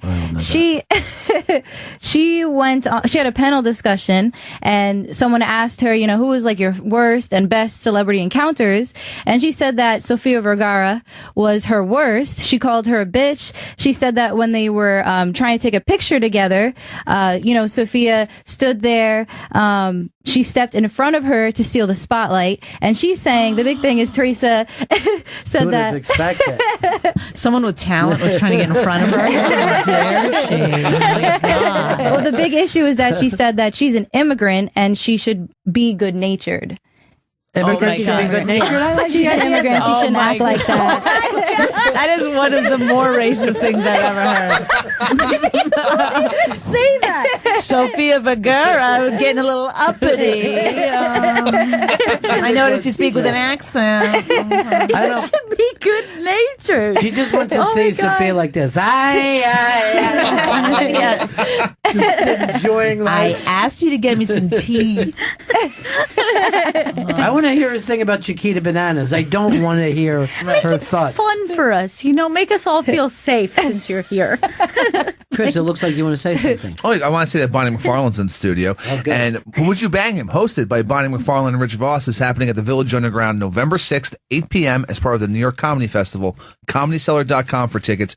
A part of the show will be Lynn Koplitz, Marina Franklin, Jessica Kirsten, Mark Norman, Sean Donnelly, Jim Florentine, and more. This is a really funny night you have lined up. Really, really funny people. It's all right. Can I plug my show this weekend? Yes. And Bohemia, McGuire's Comedy Club on Long Island. That sounds... Bohemia. Have you ever been there? No. It's actually the great club. It's fun. So do you stay out there all weekend, or you run back and forth? I debated it back and forth, but then I'm going to get a hotel. Because I'm going to take Raina and my dog. Oh, yeah, since Rich is going to be on the cruise, right? Yes. Which he was really looking forward to, being stuck on a boat, as he put it. I can't leave if I want to leave. It's not That's a what good he's saying feeling. to me. He can leave. Just dive off the Just boat. get start in there swimming. and start swimming. No, I don't know. He just he loves having anxiety, I think. I've decided. He's good at it. He enjoys it. He started the anxiety it's like he has a calendar. He's like about 2 weeks beforehand. Oh, I guess that's today. I better start getting anxious about having to go on a boat. He told me that Bonnie lost the house keys, so that he had to change the locks. He didn't go get a new key like normal people do. He had to change the locks because the thought of someone out there with the house keys. But there's no way to know what house. Yeah. I drew up some, slides. I showed him a PowerPoint presentation on how it's like the Earth being formed. It's like someone would have to find the key, know where it went, and also have a really shitty moral code. Like all those things would have to line up at one time. A good person wouldn't find the house. A psycho killer would find the house. A psycho killer who just happened to have a lot of firearms on him at the time. I know. But he couldn't bear the thought that somebody had the key to the lock, so he had to go and change the locks. Yeah. Mm-hmm. Took him I don't know if he brought this part up, but he had to go back to the hardware store like 10 times because he kept buying the wrong thing. No, and he was getting so now he realizes, that maybe I'm right, that it was a silly thing to go change the locks, but now there's a huge hole in the door. People can just come up and peek in. By the way, he did not get it fixed before he had to leave to go to work, so there was just a thing sitting in our door that you could have easily just gone in. You just put a stick where the lock was. You just had to go the handle would have just fallen right through. Okay. You got any more dish for us? I do. Good. Well, Wendy Williams. Oh, boy, huh? Canoodling with somebody? Is that what she was doing? No, yesterday she passed out, and the internet went crazy. It was on her show. She was dressed as the Statue of Liberty, where, she was talking, and then mid-sentence she starts wobbling, staring at the camera, and then just collapsed. Oh, my God. This is up on the iBang right now. See, this is the kind of stuff you can't make this up. First caress, Oh shit. Oh shit. Oh! Wow! That's crazy! Hold on, I gotta see it again. That was really scary. Hold on, pause, Chris. Because if you watch the moment, like, it's Where almost she's like she something's- sees something. Like, she looks scared. Like, she realizes, like, not good. Yes. I fainted a couple times and I've had that. I remember I was at the post office and I went up to the counter and I go, I don't feel good. And then I just... To the person at the counter? Yes. I didn't know what to do. I'm not a nurse. I just sell stamps. I don't feel good. And then I just went out. And then I woke up in an ambulance. Oh, God. Oh, that's $1,200. Yeah, I know. Our first caress. Oh, our first caress. Right off. She's losing her brain. Look at her. Oh my God. And then when she finally goes, it's like a pile of brick. Like, she just goes, what? Like, She's fighting it. Yeah, and then she loses it. It's scary. It's really scary. Scary. All right, that is the scariest Halloween thing I've ever seen. You know what I think it is? Look how tight the suit is. Yeah. And look how much thinner she is before when she was I know. younger. She's really... Because you look, it's almost like a blood. When she loses her mind there for a second, that could have been a blood sugar. I know. Jesus. Our first caress. It does... Oh, God. It's so bad. This is where she shits herself right there. She shits herself right before she goes down. Oh, my God. I could have that on a fucking loop. It is pretty funny that she's dressed like the Statue of Liberty, though. It's like, oh, that makes sense. But people don't realize, you know, like your all the heat is held in by your hat as it is, you know. Right. You so look around in a tight hat and feel good. I don't have to tell Canadians this. You know. You have a nice toque with you. Always got a toque. That is fucking one. This is the only good show she's ever done. Yes. I know. Finally something worth watching, Wendy. Holy they probably had to cut her out of that. Oh, my God. So then what, did they just throw it to commercial after that? It just, the screen went black. They went to commercial. Then after, she talked about, you know, oh, my outfit, I just got overheated. But the people that work for her production team think that she's not doing too well because, you know, just came out her husband cheating on her with the masseuse. So they're saying she's not looking good. Going to get another massage. Second one. Just a massage. Yeah. Oh, God, I'm so loose now after that. Is that the dang muscle again tightening up? I'll be right back. Where's your tension at? Most of it's in my cock. Very tense cock. Some in my asshole, too. I'm not going to lie to you. You can do it at the same time. So who puts out news like that about her husband?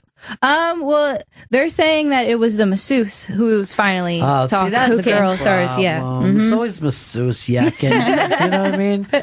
Where's professionalism anymore? You know? They were saying that like he paid for her house, so I think maybe it was like she's a great massage therapist. Yes, she's very good.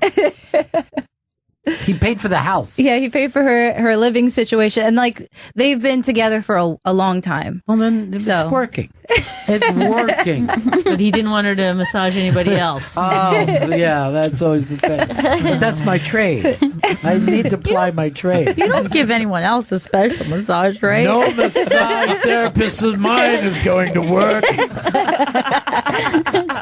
And that's great that it's not even his money that he's paying. I was going to say, it's Wendy's money. Yeah. No. So Wendy bought her house. How many houses have you bought, Wendy? Well, and so they're thinking that's why she fainted? They think, she hasn't been doing so. Like, she came out, she said, you know, I defend my husband. Good. But ever since then, I mean, her actions don't add up to her words. They're saying she's been looking really frail. She's losing more weight. I hope somebody comes up to her right after that and is like, you know, you need a massage. You know, you should get. I know just the lady. Well, her fainting was amazing. That And was she so should faint good. every day. And so should Kelly Ripa. Kelly Ripa would be best to Did get Kelly up in the Ripa faint, or that's just a No, but that would fantasy, be, like a bucket list of fainters? Chris, I'd like you to ever see the fainted? whole view faint. Not that I can remember. No, I never fainted. I fainted multiple times. I have done, and I hear that if you faint once, every time you do it, your body learns that as a way to check out. So the more you faint, the more likely you are to faint again. So that's why sometimes you can have fainting spells a little bit, then they kind of go away and you outgrow them. But then once it comes back, your body goes, oh, that's right. When I'm really stressed, I'll just completely shut down. And then you feel better. I'll get something to drink. Wow, I'll get a wet towel. that. Yeah. But you know what else is that's true of being knocked out? Once a fighter gets knocked out, he starts getting knocked out all the time. No. Right, because your body probably Same thing? goes, Yeah, oh, same that's- exact thing. Oh, this is a good way to get out of getting punched in the face Yeah. repeatedly. Exactly. I don't have to listen to this asshole. Just like Shut it up. Shut up. I'm gonna pass out during sex. I'm gonna make myself do it, and then it'll know. It just, you don't want to endure this anymore. You don't have to feel this. Yes, you don't. Have to feel this. It's not going to change Rich one way or another, though. Yeah, you That's the won't. thing. That his experience stays the same. Then he wants a major snack. You got any more? I do.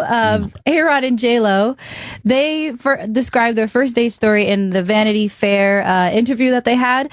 So it was a very awkward, weird first date. J-Lo describes from her side of the story.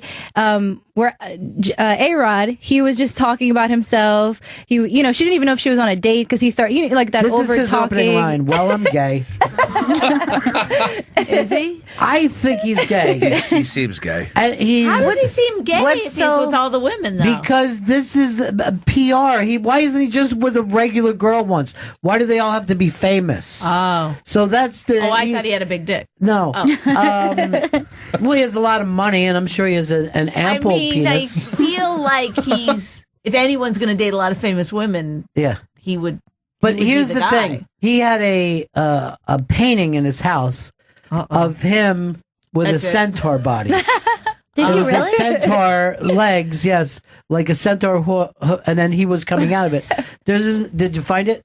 Here it is. There's not a single That's the. That's it? straight person that would have that painting. That's what you're basing it on. Well, I'm basing it on he's only with people that their He's publicists got very got. high profile. Yes, like everything. And it's always like 3 months and then on to the Yes, next. 3 months and on to the next, and he's always a wonderful person according to them. Like the breakups are nice. Right. But yes, and all through. But like, do you ever once say anything nice about Rich? I've never heard it. Yet these women are like, he's Don't a take, he's a sense. Yeah, but I'm just saying it. Like, Right. in general, like, you're confident together, so you guys can bust balls. But they're always like, he's a wonderful, sensitive man. And he's very, very good with everything. I'm going to ask Vito. Vito, A-Rod, gay or straight? I'm going to say A-Rod straight. Okay, maybe I'm wrong. I stand corrected then. I I'm stand totally corrected. on your side now. This Yeah. theory. Well, once I lost Vito, I lost the whole thing. Well, you had me at painting. Yes, thank you. Thank you. Only a gay would have a painting. Yes. And then I saw it and I was like, oh, baby. well, he went to the bathroom and he tried to, regain himself and recuperate, I guess, from the awkward conversation they had at dinner. Blow him. This is what he tried to do. And These then, are stories then that they had to memorize. Yes. so then he texts her, "You look sexy AF," and then they said that the fire alarm went off and they had to evacuate. You text her from the bathroom? He texts her from the bathroom. Oh, what a funny story. Yeah, that's great. What a wonderful.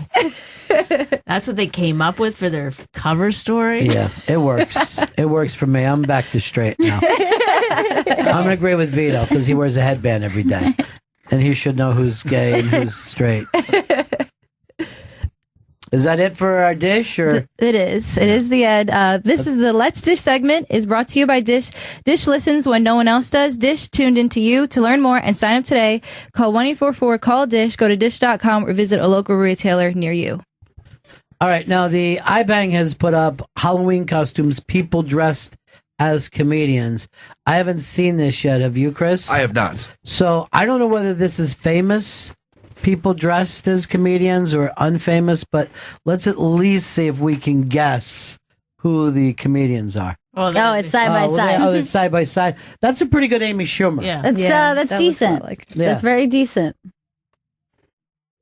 Oh, that's good. Now, is this the host of Family Feud? It looks like Steve Harvey, who still rocks a mustache after all these years. He's never given it up. Has anyone ever seen him without one? I've never seen him without one, no. Now, do you guys think this looks like Pryor? Yeah, I got that. I mean, I knew who it was supposed to be. Yeah, that's good. Just knowing that, you're like, okay, that's close enough. All right. I don't know who this. This is Gaffigan? Yeah, just a little kid dressed as Gaffigan. Is it Gaffigan's own kid? No. I only know just because of the Hot Pockets, to be honest. Without the Hot Pockets, Worst costume I've ever seen. I mean, it's the worst kid ever. This is why I'm. Why is he even included in this? By the way, that's a little girl, which is I think is a little bit adorable. Okay, great It's so costume cute. then. That says my girlfriend's niece, Gigi. Now I kind of like it.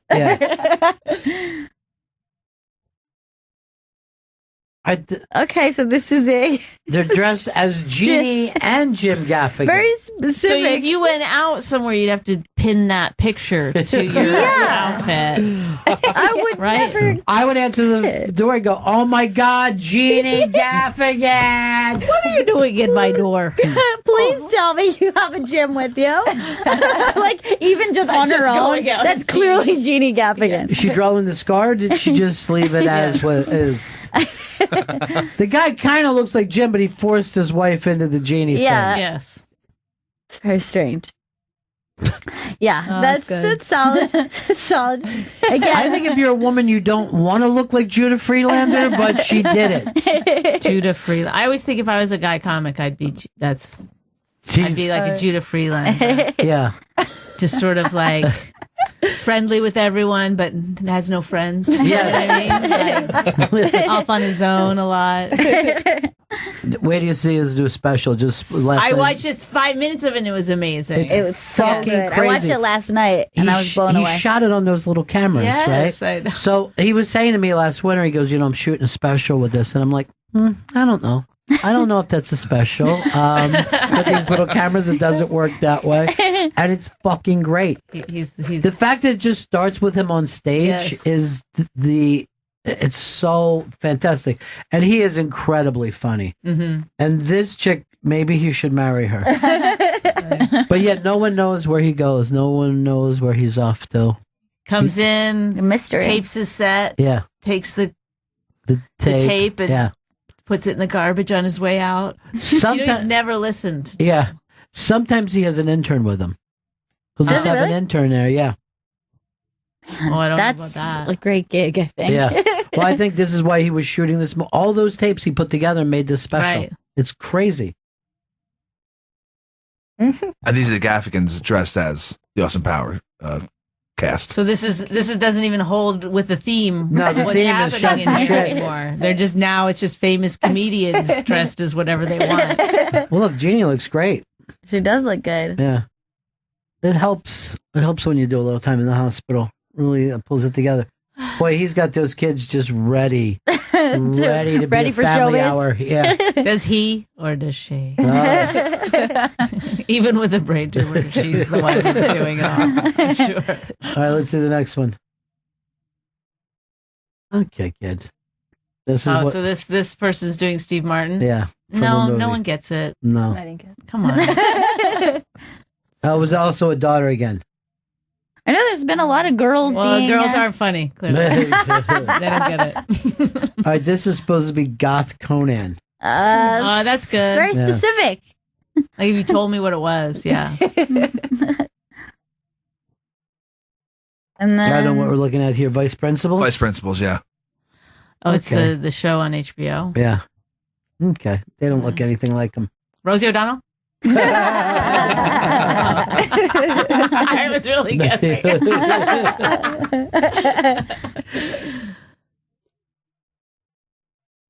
Was that Again, with the all Vice from this one Principals. show? Jesus Christ, this is the most popular show since Happy Days. Oh my God! Jesus, more. Now that's what this is. Yeah. Oh, the David Pumpkins. Tiny David Pumpkins. Yeah. But that's actually Bobby Moynihan that they were able to hire for one night and one night only. We want to make his Halloween special. More David Pumpkins. Oh boy, that's big now, huh? Did anybody watch the Halloween special? I didn't see it, actually. Oh, there's Jimmy Carr as David Pumpkins. Is that supposed to be... Oh, that's Ali Wong? Yeah, that's Ali Wong. And her famous husband? Oh, that's great.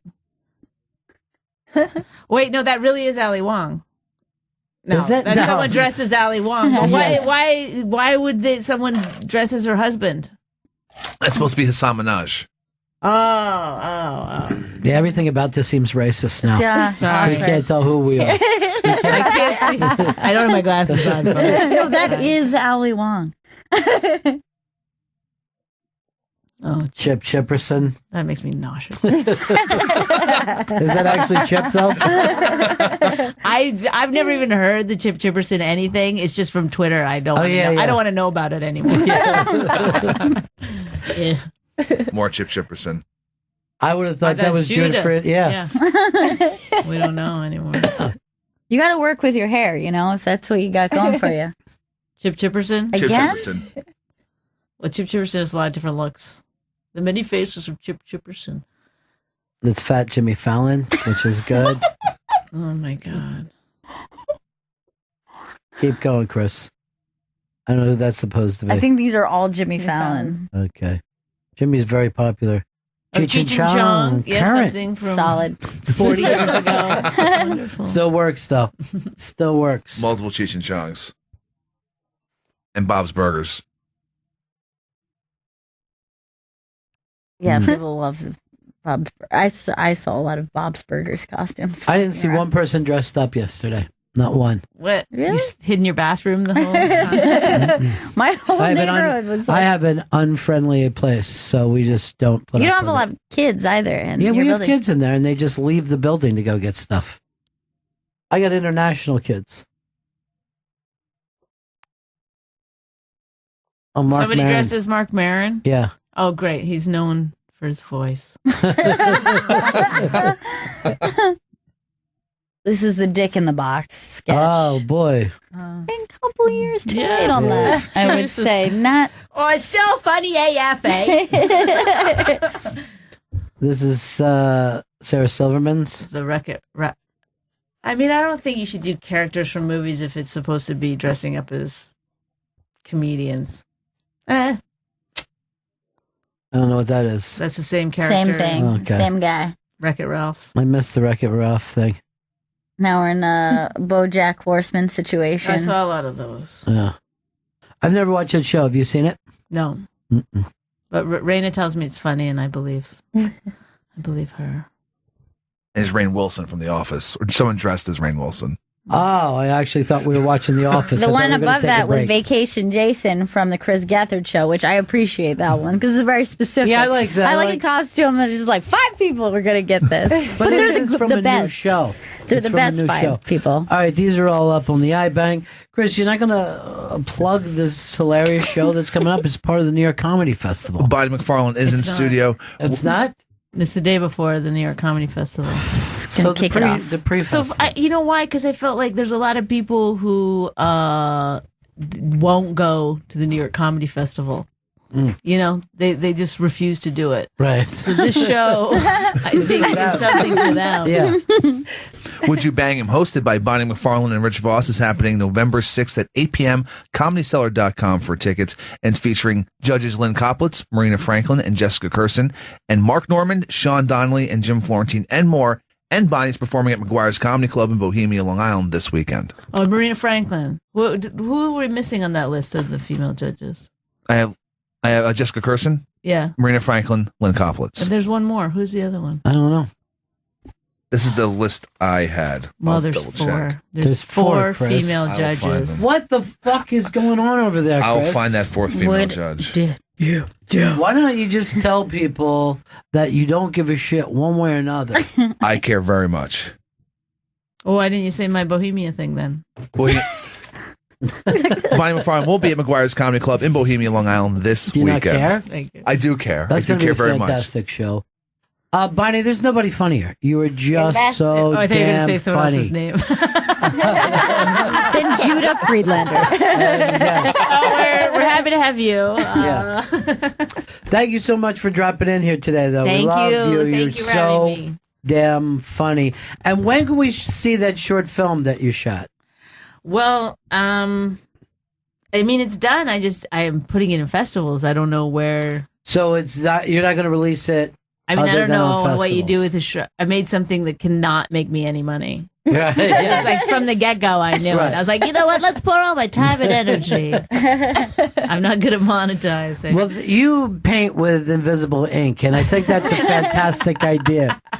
But you want people just to see that you can do this. You can direct the stuff. I that would love you've to make this Yeah. a series or a Yeah. movie, like a bigger thing. I feel like it's, it's funny and it's timely, and it stars Harvey Weinstein as himself. Yes, but I don't know. I don't know what to. Hopefully, yes. Hopefully, somebody will be like, here's some more money to. Here's a lot of money. Go make anything you want. Yes. That would be the best. And then the roast is coming out. People keep asking about it. When is Rich Voss's roast coming out? And, I don't have any real say in it at this point. It's a production company and their agents are. And all the roasters signed off on this. We'll see everybody that was in that show because that was yes, it was an epic show. Yes, and it's really good. It came out really well. So now we wait for CAA to do their thing, I That'd guess. be fantastic. Yeah. Bonnie, love you. Thank you, Just the guys. funniest. One more time, Chris, and do it correctly. Bonnie McFarlane's in studio. Would You Bang 'Em? Hosted by Bonnie McFarlane and Rich Voss is happening at the Village Underground, November 6th, 8 p.m. Go to ComedyCellar.com for tickets. And featuring the judges Lynn Koplitz, Marina Franklin, Jessica Kirsten, and Mark Norman, Sean Donnelly, Jim Florentine, and Bonnie's going to be at McGuire's Comedy Club in Bohemia, Long Island this weekend. Bennington will be right back. Bennington show. You got something to read, Chris? Oh, no, nothing to read. Coming up in a couple of minutes, we're going to talk to BL. It'll be radio show to radio show. Today is her debut show for Tan Talk. It's just a talk about tans. Tan Talk. Now, this is terrestrial radio, correct? Terrestrial, Chris. Chris? Yes. Do not F it up. No fuck cursing today, Chris. No cunny talk. I don't trust him because I see how he behaves in just regular The way he'll talk in front of someone's public situation. mom. Yes. Elevators. Escalators. Loving an elevator. Fucking an elevator. Chris is dropping that bombs. Bam, bam, It is the Bennington Show this Friday.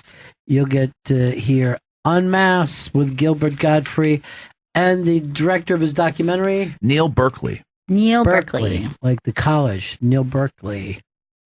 By the way, can we have another mic in case Gilbert's wife's there? Because she's a very big part of this. Yes. I'm going to call it what it is, a rockumentary.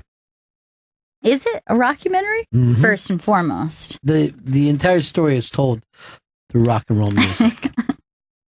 It starts like this: 1, 2, 3 o'clock, got that, and then it ends up with Despacito.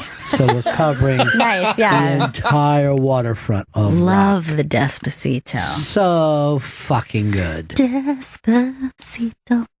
Why don't you come to your senses? You've been out riding fences. I never understood that, riding fences. Are you Yeah, going but from fence to fence or riding next to the fence? Like, I don't know where I'm going, but since there's a fence here, I'll just ride next to it. I just always thought that he was sitting on a fence pretending to ride a horse. That would be the most embarrassing song that's ever been done. Vito, I'm going to tell you this. We were in a conversation, your two friends here, Gail and Chris, and guess what they're concerned about? What?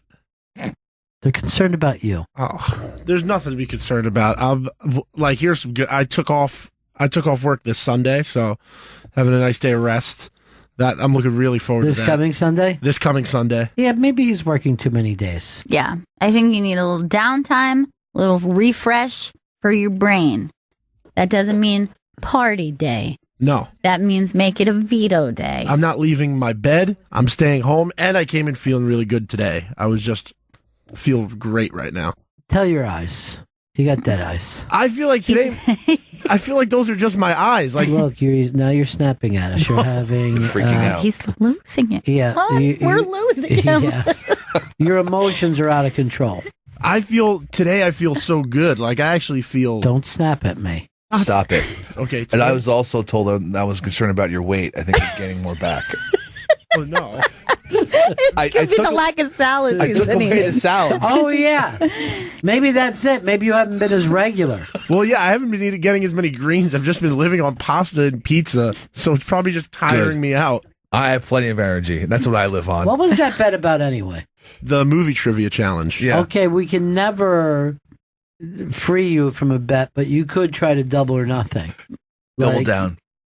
If you win, you get salads back. If you lose, no salads and no shoes this entire win. And no water either. Barefoot. Only soda.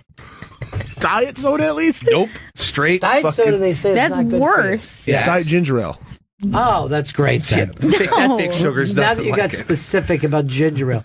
First of all, ginger ale should only be drank as a mixer. No other reason. Yes, or if you have a tummy ache. And Yeah, those are the only yes, two you can have it times. with some crackers because you're trying to get your electrolytes back up. Despacito. Why don't you come to your senses? He really wasn't on a fence pretending to ride a horse. Are you sure? Out with Mike Pence's so long now.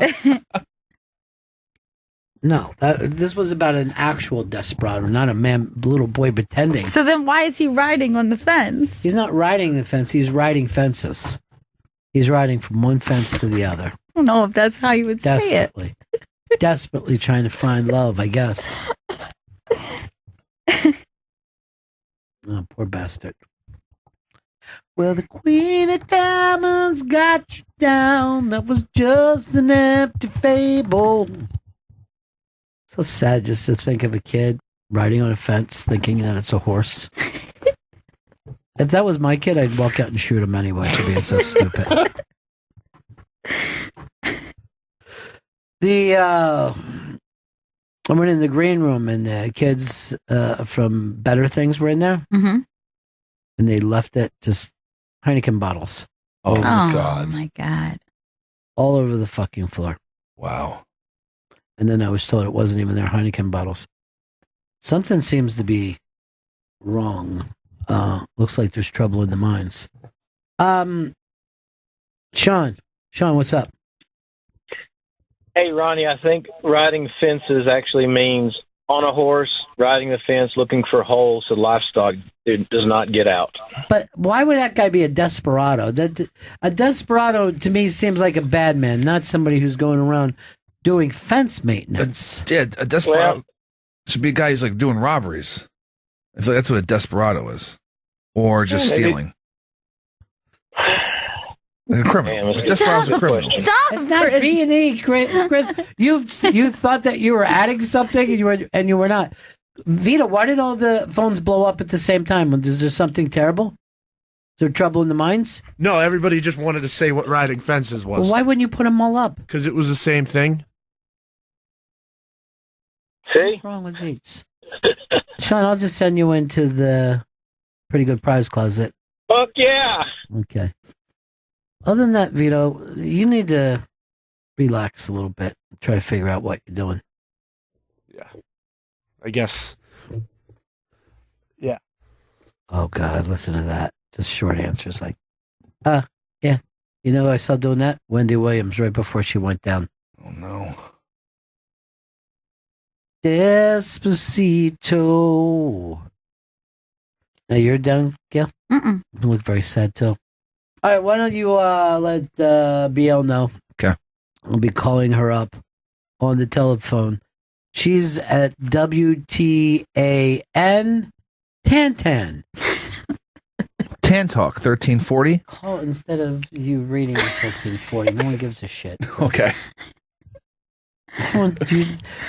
Here's what's weird. You wouldn't give Bonnie a nice plug, but you're all over BL. All I want to do is I want to impress Bonnie with a nice plug. She despises you. Yeah. Now. And why wouldn't you know that one that she didn't have on the list? I didn't see the fourth person. I should have known. And I feel really bad. Steve, what's up, buddy? Hey, I'm just calling about your. I think the expression in the song means he's riding the fence, meaning can't make a decision. Like shit or get off the pot. Yeah, I doubt that very much. I doubt very much if he's a guy who doesn't understand. I think my theory makes more sense than that. Pretending to ride a horse. Yours makes zero sense. Yours would only be true if he was mentally deranged. Well, I've believed it my whole life, and I'm not going to change now. Well, that's true. Well, that's where our beliefs come from. All you really do to a fence is jump it. That's not true, Chris. Keeps in cattle. Tim in Missouri. Yeah, Debbie riding fences, Ronnie, is a guy just real hard on the guy you bring your stolen goods to, and he's kind of riding the fence. Oh, yeah, you do call a guy that you bring stolen goods to a fence. You So do? he's like riding the fence like, hey, you're getting fat. I mean, you buy my stolen goods, but look at you. You fucking got a bald spot in the back of your head. He's just riding that fucker. All right, that's interesting. This is Chris. It's like he was robbing a bank or just stealing. Just basically stealing something. All right, we got BL? Yes, we do. All lined up? Yes. She is, and switch off our show and go over to WTAN. WTAN Tan Talk 1340. But you can get them podcasted to you online, right? Yeah, streaming. TanTalk1340.com to stream. Ronnie? BL, do we have you? You got me. Congratulations on your brand new show. Congratulations, BL. Congrats. I just got done complimenting all of you and telling everybody about the story, how I stalked you all in New York City and how gorgeous your daughter grew up to be, Ron. And boy. What a great producer Chris Stanley is. I said great props about all of them. Why would you lie? Now, BL, you're going to be talking about tans once a week. Is that how this works out? About tans? Yeah, No. Chris told me it was Tan Talk, and since the show's in Florida, you're focusing on tans, how to get a good one. Yeah. How to keep your tan. Skin health. No, it's our tan lines we'll work on, Ron. Oh. I'll spray tan you Tan next time I come up to the city. Oh, BL, you are using a beautiful, wonderful radio voice today. I'm scared. I've only cried twice. Once about your city with the terror attack, and also just about our past from the 90s. I Oh, broke my down. God, I wish you wouldn't. I wish you wouldn't bring up anything that we know each other. Now, why were you crying about the terror attack? That's what I was going to ask you.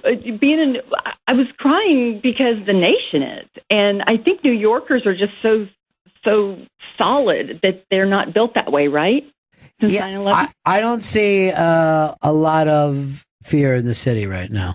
People are just like, yeah, I heard that's a sad thing that happened yesterday. In the meantime, you owe me money. That's the way people are acting in the city.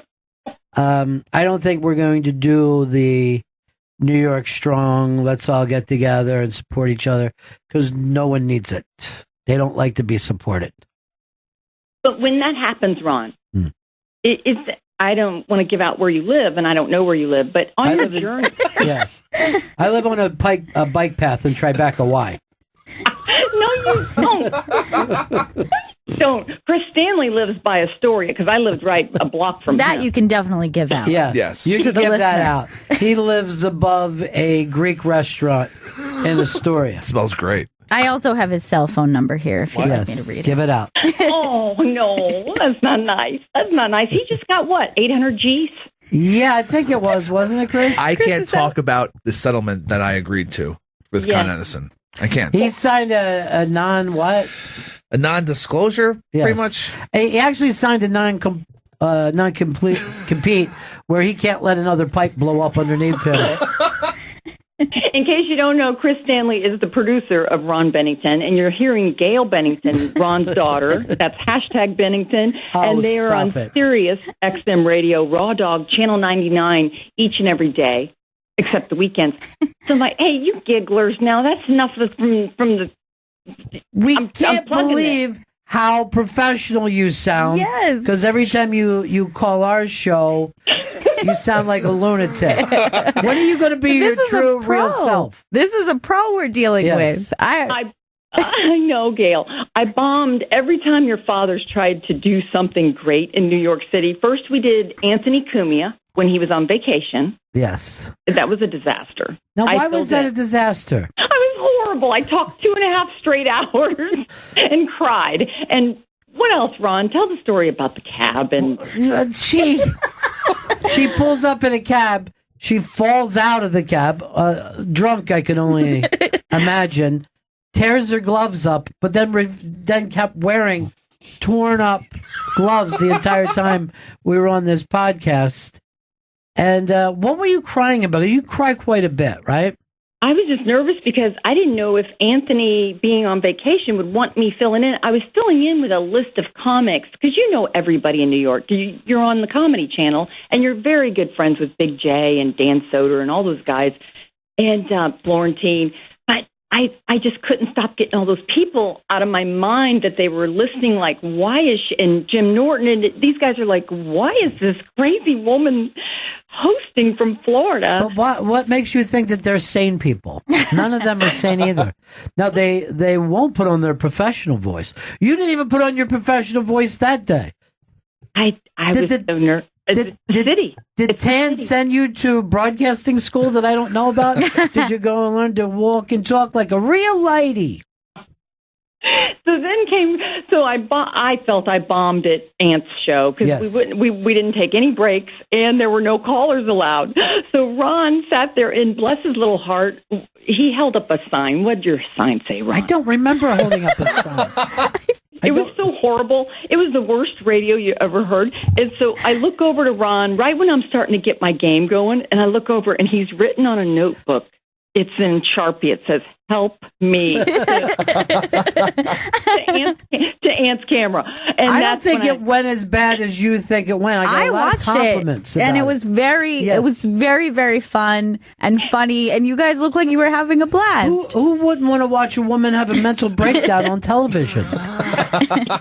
Now, tell our listeners here, what's your show going to be about there on Tan Talk?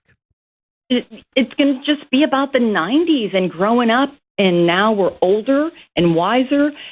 Ron, you... So, no, it's not going to be about me. It can't be. Yes, it is. You're calling again. You're going to call one day, aren't you? Well, I know this for a fact. If you'd like a co-host next week, Fez Marie Watley said he'd be willing to come in and do the show with you for 1 week. Stop messing with me. No, I'm not. I thought he thought it would be fantastic to get the old gang together. Are you because Fez and I had a little issue in New York City? Can we make up here? Do you think? Because we only live a mile away. I think he could do it on your show. But what was the break apart that you two had? Why did you and Fez fight? I think that it was when I was visiting your show, and I think that he felt that I messed him over by you and I get a little close, and I act silly with you, and Ron and you and Fez are best friends, and so is Gail as a little girl. I was in the friendship. That was nothing. BL, that people don't get mad about stuff like something actually had to happen for you. I heard it was love going wrong. I heard something happened in the bedroom between you two.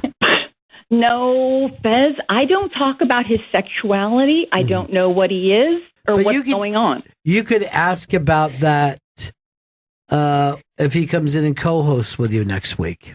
I would love to have Fez. Where are your studios located at? It's just a little house. All you got to do is pull up. Well, he'll need a car to come and get him. I'll come get him. Yeah. I got an 02 Trooper Super.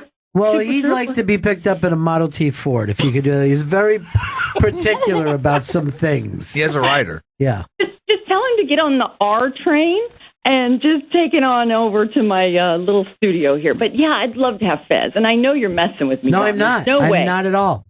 Is he ready to get back on the microphone? Well, let's see. I mean, as long as you treat him well, I'm sure he'll be into it. But everybody mark that down on your calendar that he'll be there next week. You do this once a week, BL?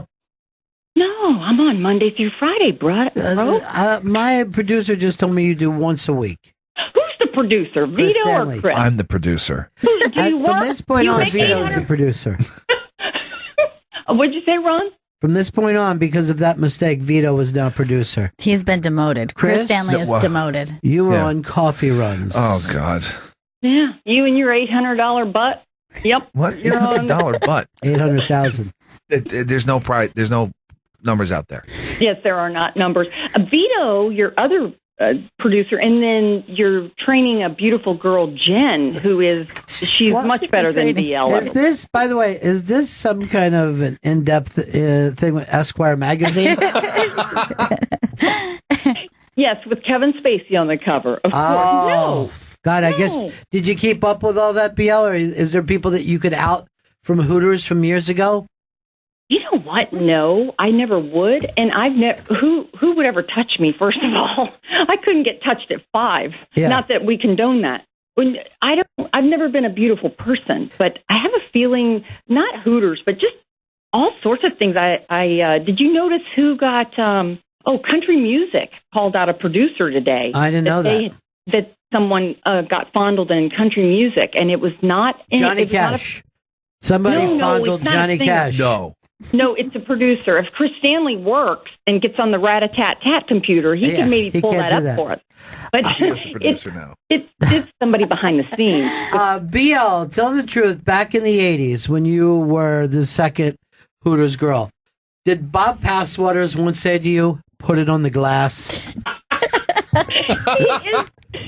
Bob is the national marketing director of Bennington. He is not. He has never gone near me. Put it on the glass.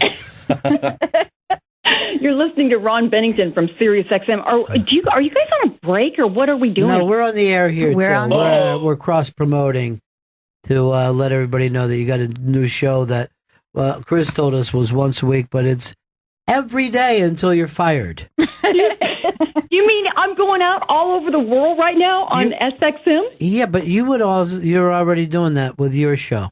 You're already out there. People are loving you, BL. I'm getting a lot of feedback. A lot of people are saying, I love the new voice that she's doing. I miss my old voice. I'm just nervous. You will. Yeah, why be nervous? Just talk like yourself. I know. Well, usually that's you do me better than I do me, Ron. Can you do the BL voice? Or actually, Gail does Gail does the voice. I do, but I feel like not this new BL voice. This is the voice of a realtor. Yeah, I don't want to bring you back to that time. Yeah. You know what I mean? This is the new BL. Come on, Gail. Just give me a little bit. Absolutely not. Now I'm going to have to work on the new BL. Yeah. The new BL voice. Oh, I'm so bummed. Come on, the listeners. Hey, Benny, hey, what you doing? But where is that voice? You're not there. She is. That's the BL I know. What do you want from me? I got an hour here. You know how much it's costing me? I'm going to have to open up a Fund Me account, one of them Stanley accounts. I'm sorry. I'm just kidding, Stanley. For a second, you'll invest. You broke through. You sounded like yourself. The real PL. I apologize. And Vito, your other producer, did see my breast in New York City. I don't know if anybody knows that. To this day, he still denies this. That's somebody that you could sue if you needed to. Then BL. BL. Now, how did you see him? I didn't see them. I was told about this months later that I allegedly saw her breast, and I feel like I'm the one who could sue for assault. A man can't sue a woman, dude. We're not at that point. It's 2017. Yeah, I know. It's too early for that to happen. 2017 in Florida is the 1950s. So it's not going to... BL is... You would only be able to sue her in Florida, and she's fine there. That's all right. I'd let Vito sue me. Here's what happened, real quick rendition, because I don't want to take up Sirius XM's time. Weeky will freak out and start flipping out on it in his cowboy boots, walking down a hallway. Okay, so way to get inside all of that. That's your boss. Anyway, Vito. Okay, I was Maybe you saying- didn't hear. I don't have a boss. You know. Oh, that's right. You've been at XM By for the way, what? 15? who's that impression of? Who goes? I think it's Michael Madsen, right? Where he says, "I don't have a boss." Mhm. Yeah. What movie though? Because it's in Reservoir Dogs. He says, "Oh, I don't know. Go ask your boss. I didn't." He said, "My boss." Let's get this straight. I don't have a boss. You're tuned into the BL Show, and we are broadcasting with Ron Bennington, and I'm going through Sirius XM while he's coming to tantalk1340.com, where you can listen live every day. Ron, I owe you my life for doing this. You are so sweet, but I got to go back to Vito because I've got to focus on Go ahead. where my breast fell out. Let's focus on it. Anyway, so I'm doing your father's show, Gail. Okay. And I'm staying 1 block away. However, I didn't know the city very well. It took me an hour and a half to get 1 block. And so day 2, I got real sick from some cheesecake I ate, and I needed Gatorade. So Vito allegedly brought it to me at the Rhymes with Elvedere Hotel. And he walked in, and I just remember a large Mexican man, which isn't a bad thing. And he walked in with it, and I had my pajamas on, and it fell out, and he stared longingly. 3 to 4 seconds? Why? I'm a large Italian man, and I don't even think I worked for the show at this time. Could this have been a different Mexican man that you were maybe hallucinating, BL? How large? I'm also not Mexican. Well, it doesn't matter. You look like you're a handsome Mexican Italian man. Chris has Jewish in him, and here he's comes Italian. BL's voice back. What happened to Kathleen Turner from Body Heat? That was here just a moment ago. Ron, I don't know where that person is. You were listening to the BL Show. Where the postman only rings twice. That's good. That's good. She was in that movie. You actually said something that makes sense. Who else have you had on your show so far? Well, I had Julie Williams from the show you invented, Hooters on the Radio. How was she? Was she using a fake voice, or was she herself? No, she's got a little cold. She's got kids now. She lives in Laguna Beach, California, so she called in to help me because I started crying at the beginning of the show. Why you were weren't you around. crying? I cried over New York City's terrorist attack. This is why you'll never make it as a broadcaster. You're not supposed to cry when you're the broadcaster. You let them cry. Well, Megyn Kelly should be crying. Okay. Let's not get you involved in that. She's in your building. Do you do those concerts with Matt Lauer in the morning? Yes, we do. We all go out together and we go, look, everybody, it's Chicago. And then we start dancing to 25 or 6 to 4. Every time I see those concerts in the morning, I'm thinking, that's Ron's area. You're right there at Rockefeller. The tree goes up soon. Usually I'm in New York this time of year. Now I'm stuck here and I won't be able to get there. Are you guys sad? Thank God. Thank God. This is the best thing that ever happened. I kind of feel like it isn't Christmas without BL, though. I feel like our Savior died for no reason when BL shows up. You're doing this gig with Hard Rock Johnny at the Hard Rock. You guys get your name on the marquee, and it's always a great time there. And I'm sure I'll be doing a show with you next year. Who will? I'm sure you'll be playing the Hard Rock next year, too, at Christmas. You think so? Yeah, this show's taking off. I wish you'd take off for a couple of weeks. But when the reunion show with you and Fez next week, would you consider having him co-host for a week like the old Mike Douglas show used to do? Absolutely. Do you think would he want to do it? Do you really think we can get him? I know he would do it. I know he thinks that much of you, and he's been looking to have you guys bond back together again. We had a horrible fight. Yeah. It was bad. It was bad.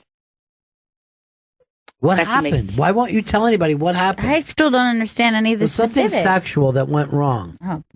I guess we're just jealous of each other, and we have to learn to understand that the Benningtons have to have their own family. You and Gail, you have your own gig. Yes, we have to have our own family. So you wanted to replace Fez. That's what happened. What? So maybe that's some place that you can start next week. When he comes in the co-host, you go, look, I'm sorry. I tried to replace you. I'm a bad person. I'm a bad mom coming out at Christmas. Sirius XM Radio. I think it'd be great to. There are no words if Fez Watley walked in here, because you haven't been on Tampa radio, Ron, for 20 years? You left for DC, and then you guys started XM right away. No, you got nothing right. We went to New York City, WNEW, and then we went to JFK when that station blew up, and then we came to Sirius XM. I can't believe it. And now I'm going through your people's speakers. People are hearing me. You're going through our speakers. But I do got to wrap my show up, BL, but best of luck to you. However short time this show lasts, I wish you all the luck in the world. You think it sucks? No, I don't. I just don't see them keeping you. Congrats to you, BL. Thank you. Gail Bennington, Ron Bennington, Chris Stanley, producer, and Vito, producer. I really appreciate it, you guys. And you can tune into SiriusXM.com for any more information on Ron's show. They're on daily, channel 99. All right, take care, BL. Bye, BL. Bye. She's decided to talk in a radio voice. Hi, this is BL. This is BL, and I'm sorry for the attack in New York. Ron, as you recall, I did the Anthony Cumia show. Maybe you want to talk about that. You maybe want to tell the story. You held up a sign once. And would you want to tell the listener what the sign said? I have no idea what you're talking about, BL. She is psycho in a different way every single time. This is a brand new Weird BL. Yes. Also, doesn't it feel good to be able to say fuck again? It feels great. Yeah, I know. It just was really feeling tense the whole time. And then every time Chris spoke, I just looked at him with wide eyes. Don't forget. Don't forget. Just want to say it. Also, you'll be able to see my new movie, Body Heat, coming out soon. I'm Brenda Lee. No, I just want to talk a little bit about when I exposed my breasts to Vito. Vito, do you want to chime in on this? Vito, didn't you also get to see my vagina at one point? You remarked? Remember you remarked on my lips. Go ahead and say it. Tell everybody. Tell the listeners. In your own words, what would you say? I saw neither of those things, and I felt weird saying breast on terrestrial radio and just answering the allegations. You're burned out. That's what's going on. You're a large Mexican, no? I'm not a large Mexican, and then I never saw BL's breasts. I don't think I even worked for the show back when she referenced this happening. Sounds like you're a Mexican. Are you working for Seamless on the weekends? By the way, no one gets food poisoning from cheesecake. Just doesn't happen. I ate a bad cheesecake. By the way, that sentence and that voice was really funny to me. I was biting my hand. I got some food poisoning from a bad cheesecake that I ate, and not good. I knew Gail since she was 7, so I'm always going to treat her that way. Yes, she is a baby in my eyes forever. Here's a toy. She is precious, isn't she? I guess Fez and I got jealous of each other because of you, but you need your own family. That's what are you talking about? I guess you have a family. Okay. Oh, Looney Tunes. How long you give that show? How long is their funds gonna withstand? I'm sure she's always got a sugar daddy out there. Daddy, I want to be on. I need another 2 months to keep the stick going. My fans need me. All right, we got to wrap this one up. Plug Bonnie again, and don't do the bad job you did in front of her. Would You Bang Him? Hosted by Bonnie McFarlane and Rich Voss. That's happening at the Village Underground, November 6th at 8 p.m. You go to ComedyCellar.com for tickets. On the show, Lynn Koplitz, Marina Franklin, Jessica Curson, Mark Normand, Sean Donnelly, and Jim Florentine, and more. And Bonnie will be at McGuire's Comedy Club in Bohemia, Long Island this weekend. That sounds like fun, huh? Oh, hell yeah.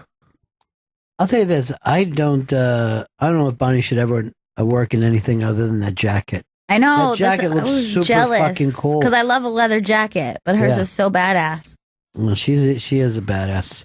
And so goddamn funny on stage. The best writer. All right, Chris, anything else we got to plug? GPS this Saturday, GPS Toronto on Deep Tracks Channel 27, 3 p.m. East. I hope we do a good job with that. The Toronto scene it's so many years, and we tried to do a little bit out of each scene. Originally we tried to span from, like the 60s to present day. It was just too much. Yeah, so maybe we'll come back for more current music. But that was our wish. But there's no way you could do it. No. We're like, oh my God, we've got so many people and we haven't even left the 60s yet. So it kind of goes 60s, 70s, and 80s. Maybe the early 90s. Right. So any of the rest of that's on you. We gave you as much as we possibly could. Can't get involved with the early odds. One more time, Judah Friedlander, go to Netflix to see his hour. Read the article with him on the iBang. It's really great. And people dressed up as comedians, also very, very funny. All right, that's it for us. Thanks so much for listening today. We'll see you all again in 1974. Ladies and gentlemen, the evening is over. We hope you all enjoyed yourselves, and we'll see you all again in 1974. Good evening!